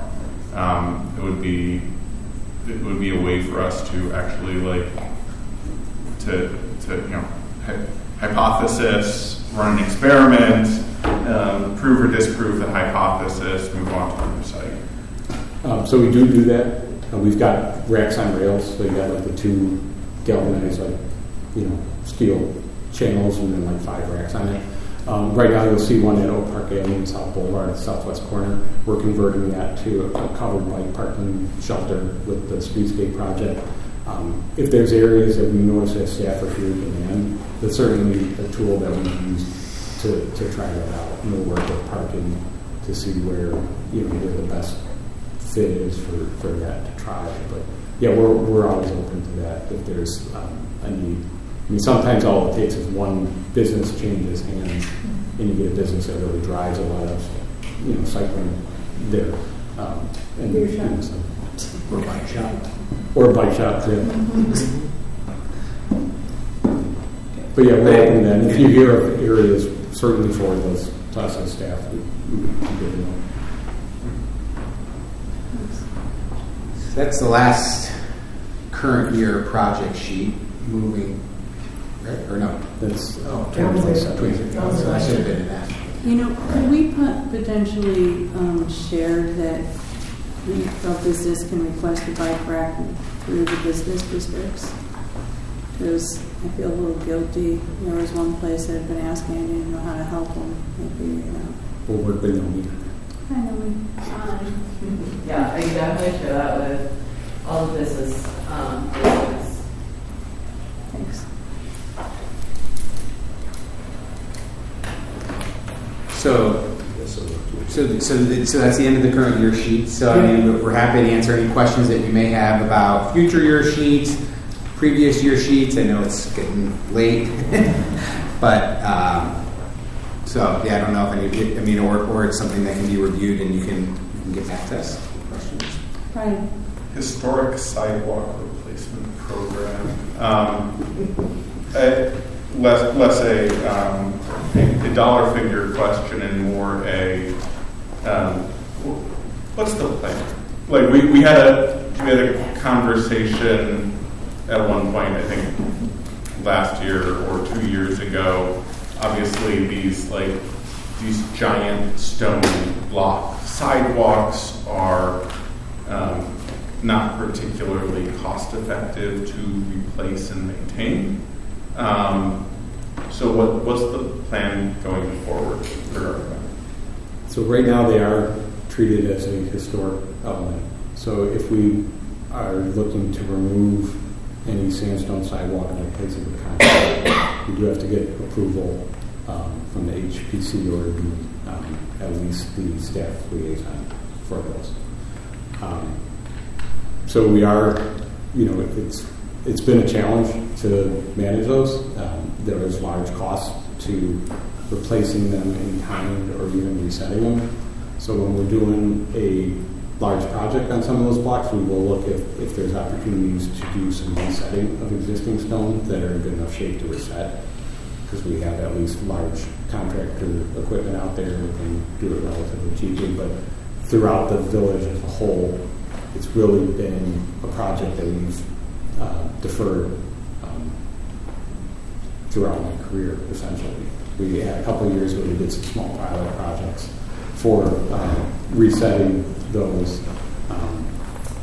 It's really just been a financial consideration. We have applied for federal funds for projects in the past to replace and reset them. But right now, we're showing funding as a placeholder in 2027 and beyond when we're looking at the overall capital budget and priorities. We made a choice to move that program out to 2027 with the intent of 2026 trying to come up with a better game plan for it. Yeah, I think that coming up with a game plan is necessary because I said previously when we discussed it, and I still think the cost of replacement and resetting is extraordinarily high, and I don't want us to when we're talking about equity and infrastructure, I don't want us to be bearing the cost of like a really fancy sandstone sidewalk when it's actually far less effective than just replacing it with a concrete sidewalk. Now, I could see, for specific blocks that are, like these are the blocks that the Frank Lloyd Wright walk goes down.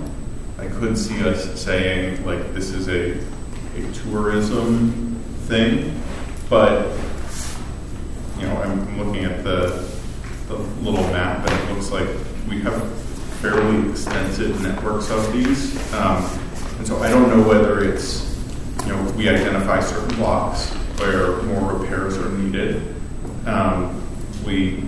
We replace that with concrete and then take those sandstone blocks that are in good condition from that block and use it to rehabilitate other blocks.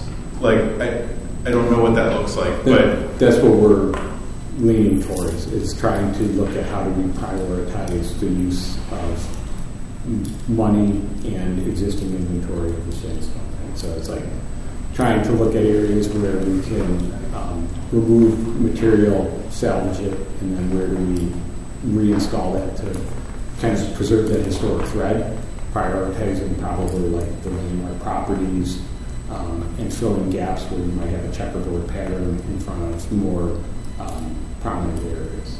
So some of these aren't even necessarily in the high tourist Frank Lloyd Wright areas necessarily. It was done kind of by the developer of the subdivision at the time as like a nice amenity. So you have some like South of Madison that comes in the historic district and stuff like that. That would generally be our intent. We just got to work through the Historic Preservation Commission to get everyone on board on what is that process and what is that, how do we prioritize that use. Then we could start wrapping our head around a budget number for it. We did find a replacement source for the stone. The same quarry that was making it originally still makes it. And the contractor that actually installed them back in the day is still in business. I've done a couple of reinstallations for homeowners and stuff on projects. So we have all the info. We just got to get together with the Historic Preservation Commission and develop that plan. I guess that would be the other question is when we're looking at, okay, this is a block we might replace with concrete. Could we and would it make sense to offer to that block, like if you want to finance it yourselves as a block? Like I know this is a thing we used to do with speed humps in the 1200 blocks. Like you can pay for the speed block. We'll do a special assessment for your block.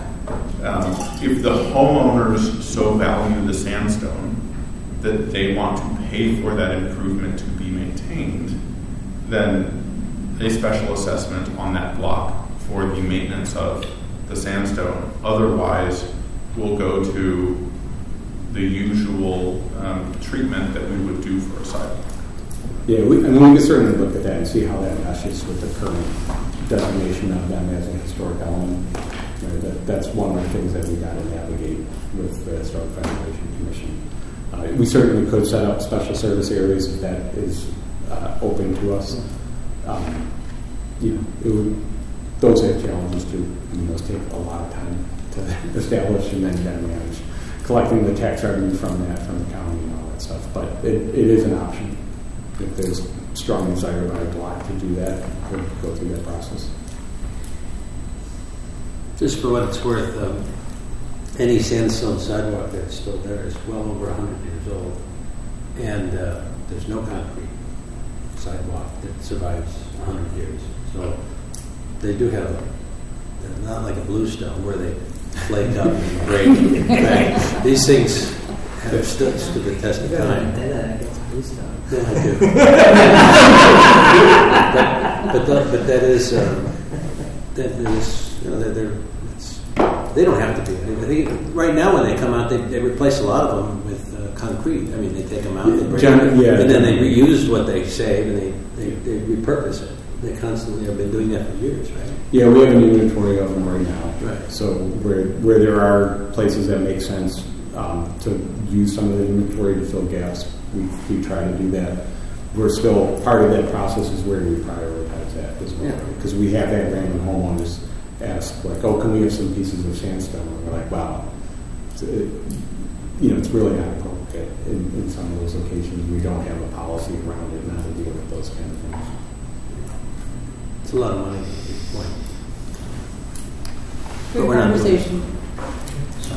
One thing. So I know you guys have been bringing stuff to us, and I don't know what the process is. If I have an idea, I'm the new guy, so I'll do that. But our good friend Matt Robinet had this. He was always coming up with ideas, and one thing he researched found that exists is called a saddle window-mounted heat pump that works in cold climate, and it's about $3,000 for one of these. But if you buy in bulk, there is savings, right? It's like if you buy one, it's like $3,800. If you buy 10, it's $3,200. The price goes down. So these things seem like they could be really valuable, and maybe we could pair it with the energy efficiency grants or whatnot. But for especially for apartment buildings, it's a heating and cooling cold climate heat pump that requires basically no installation. And so it seems to reason that the village could use its buying power to potentially get a stockpile of some of these units, and then that could be either sold at a discount or given away to residents. So it sounds like if that's a thing that my colleagues are at all interested in, that would be potentially a capital purchase, potentially. And I guess I'm just curious what that would look like if we wanted to explore that. Would that be a capital purchase, or would that be through sustainability? I mean, anything over 25,000 would probably be considered a capital. If you were trying to buy about all, $5,000, So yeah, right. You said they're 3,000. Yeah, so if you buy 10 and you're already there, right? But it would be a program. But then, then they would be built around a program. Right. So that would probably just fall under the Sustainability. Well, sustainability doesn't have capital fund. But it'd be the equipment fund. In the equipment fund, and then managed by sustainability. Yeah. Okay. Yeah, and this is a program that actually the New York Housing Authority sort of pioneered about 5 or so years ago, and so they did this for the city of New York at a very large scale. So it's just it's something that's something we could piggyback off of potentially. You have any convenient links or anything? Yeah, like that? Matt wrote a whole thing on it. And I can send it to you Send it guys to if us you're second, curious. Yeah. because I was thinking sustainability and neighborhood services probably collaborating or something like this. But Yeah, I'll send it. Sure. Does the village collect sales tax? I'm just curious. Did you collect and remit sales tax to the state or anything? We have a tax. Do we collect sales tax? No. Do we pay sales tax when we buy something? Right. Well, no, but I'm saying if you're selling them, right, you got to collect tax and then you got to remit it. You have to have I don't know if you do that. It may be some little thing. No, we don't collect sales tax. We don't sell anything. No, you don't, but you would if you sell cars. I'm just saying, yeah. I'm not trying to put a fair. I'm saying that that's something to think about. All reason to give them away.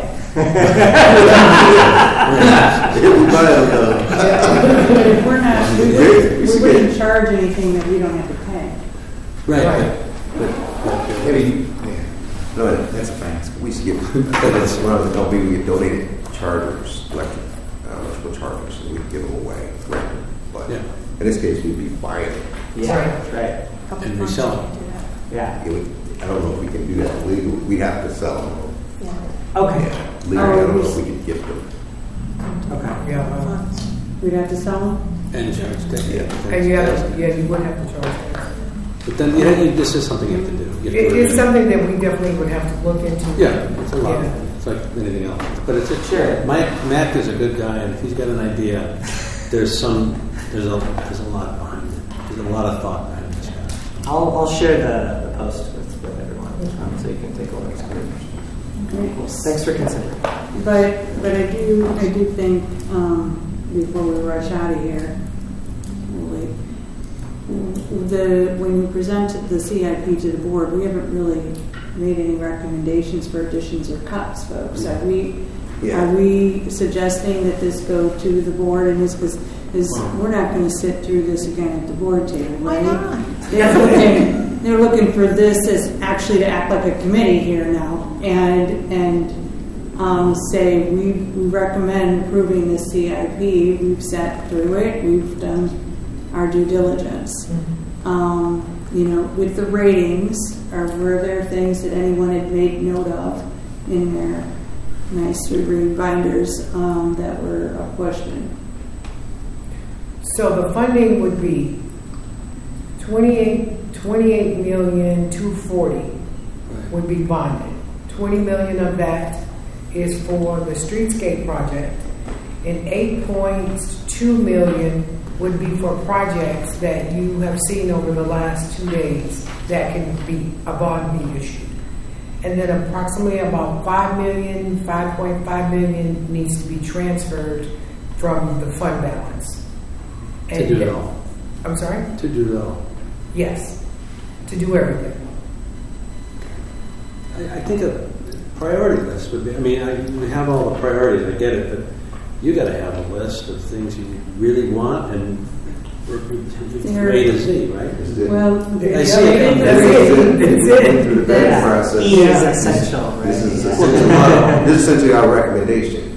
Right. There's a lot of optional. What's the O? Well, goals and grant funding, right? Yeah.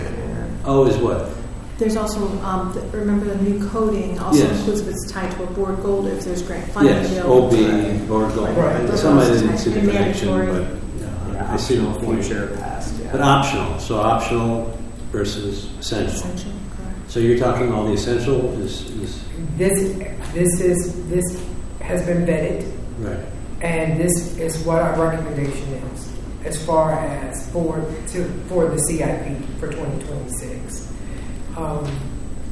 So, were you saying go back? no, I'm not. I'm just So- making sure they understand Yeah. how this works. Yeah, that's really good. Like I think everything had very logical explanations and timeline, and I have seen it where we have gone and after we finish the budget process, actually make a conscious decision to add an alley or add trees or add, it has happened. So, but fundamentally, if we approve this on October 6th or 7th, then the staff is going to take this back and finish the rest of their budget work, knowing that this number is in there. Yeah, that's true. So it's the whole board review on the 7th, and then the final review on the 14th, and adoption on the 14th, the same night. One of the things I don't think, correct me if I'm wrong, I don't think you guys have seen the deferrals that we produce.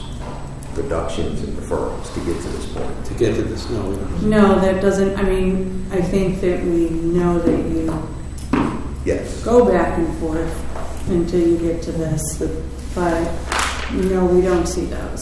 And, with our budget processes, we're kind of waiting, knowing that we've got a lot of goals and a lot of asks, wondering what kind of magic you're going to pull to bring forward a balanced budget, right? And so it's... Was there any discussion about, from the board to the staff, as to this is the parameters we went in? No. And That was my earlier Well, question. we have Who Right. sets the parameters of the budget? Well, what we did said is that right now our board goal is still, I'm sorry, Kevin, I'll be right back to you, three, Is what? and we still currently have on the books aiming towards nothing more than 3% levy. Yeah, But- what I was going to say is it's really all based on previous board direction. So all of these projects, we've been given direction by the village board through adoption of plans on board goals. And so that's what Mary was just kind of alluding to just a second ago. So and that's what makes it tough for us because we have the essential stuff like the infrastructure that is primary. We start there and then we look at all the board goals. So we do our best to try to support the previous direction that's been given by the board and the board goals. And there's still yet some sacrifices in that regard. So we have made some deferrals. But generally, I mean, it's really the board goals and previous direction that's driving the recommendation. So ultimately, unless there was a project in here that you really have reservations about, or it's just not meeting a priority scale for you, this is it. This is your chance to say something. Now, it's a lot to digest. It's 2 meetings that both are a lot. I've sat through many of these, so so if you have questions after tonight, you're going to kind of be the authority now from the elected positions once we get to the board table. So if your colleagues are, they're going to be looking for your endorsement basically. Or if there's areas where someone might want to see more, then, we're not going to be going through this page by page at the next board meeting. Does the plan that's been presented fit into the village's financial plan in terms of availability of funds and or availability of borrowing funds? Is it if the plan fits into that? I'm not quite sure, other than maybe picking a few things out of it that we don't think is worthwhile. It pretty much fits.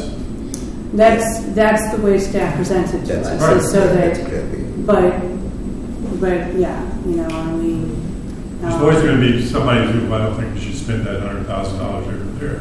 But if the plan looks like it fits into the mold of what the village's financial future looks like, then well, John, that's actually a good way of putting it. So thank you. done before. Yeah, you've done it a few times. I think that's maybe why they said to just, it's an extra steep. I also just want everybody to feel comfortable to speak up if there's something, and nothing that I don't know that everyone's ever loved it when I've said that I feel like the budget is a living document, but it kind of is. Yes, it is. It's been burnt a couple times. There's nothing that can't be changed if it's the will of the board. At literally any time. But we certainly don't want to bond for anything that is unnecessary or scope or Well, again, I'm kind of curious. So it was really helpful to hear, Donna, you just described sort of the top line numbers. I'm not sure if that's been shared or if that's been documented somewhere where this is the amount of money that would come out of our existing funds, this is how much we'd have to bond. If we bond something, we'd have to then pay it back. Right, so and I'm curious to know what that looks like and what that burden, over 20 years looks like. Yeah. Well, the night of the board meeting, I present what the financials will be. And that will be that we need to bond 28.2. If we take this as it is, we would bond 28.2, 20 million of that is for the streetscape project that was put off from this year and moving to next year. The other 8.2 are projects that need to be done basically through infrastructure. That could be bonded, and then that would allow only about $5.5 million to be transferred from fund balance. So typically, when you do a CIP program, the money is typically either borrowed or taken from fund balance, along with grants and other interfund transfers. And so when we looked at this, we looked at it and I talked to, I'm always talking to our bond people, is how would we bond the money out? Because we're also looking at doing the rehabbing this and doing the police station. So I have to be cognizant of whatever we pull from the fund balance, we still will have enough money in the fund balance to get a good rate. Now, one of the things I didn't say is that the 28.4 that we're going to bond, you would take it from the fund balance till we issue the bond. And once we issue the bond, we put it back into the fund balance. But that differs from what you discussed last year or the year before, where you were going to pay it all directly out of the fund balance. Well, that was the will of the board. Yeah. Well, that's what we're doing now. It's $20 million. So Yeah. instead of paying it, we're borrowing. We were going to borrow We're gonna borrow. last time, but we were just paying ourselves back once we issued the bond. Well, that's what, yeah. We wanted, Yeah. we wanted the facility project to catch up, and then we would issue debt. So 20 million is the project. Yes. And the 8 million additional is, what's normal? What's a normal CIP in years, in the last couple of years? Okay, so everybody knows I work with different municipalities. It could be from anywhere, I would say from 10 million to 30 million, depending on what you have to get done and what your goals are for that particular year. And then what we look at is that we say, what can we borrow? What can we pay out of fund balance and not pay it back and still have a healthy fund balance? And if there are certain projects, what could be financed, depending on like in equipment or vehicles, what could be financed? Yeah. So we look at all of look at everything. But no, no, some no, expand about what, 16, CIP. Yeah. 15 and 17 million. But you also have to remember you had ARPA funds. With the bonds issued, how long? Well, you can issue them for 20 years, 25 years. Right. Depending on the way we were looking at it is that we were looking at, for sure, it would be a little more than 20 years because we wanted to pay interest only to make the payments level until other bonds drop Right. off. What's the debt structure now of the village? We have bonds issued out. Yes. Okay. Yes. Is it very high? Is it? I don't know the exact number. I can get you that, but I know that some bonds are falling off. What we also looked at is that we have 2 bonds that, with the lower interest rate, if we refund them, we can net pick up an additional $400,000 if we refund them. So that's one of the things that we have to talk about. Also, we have 2 additional bonds.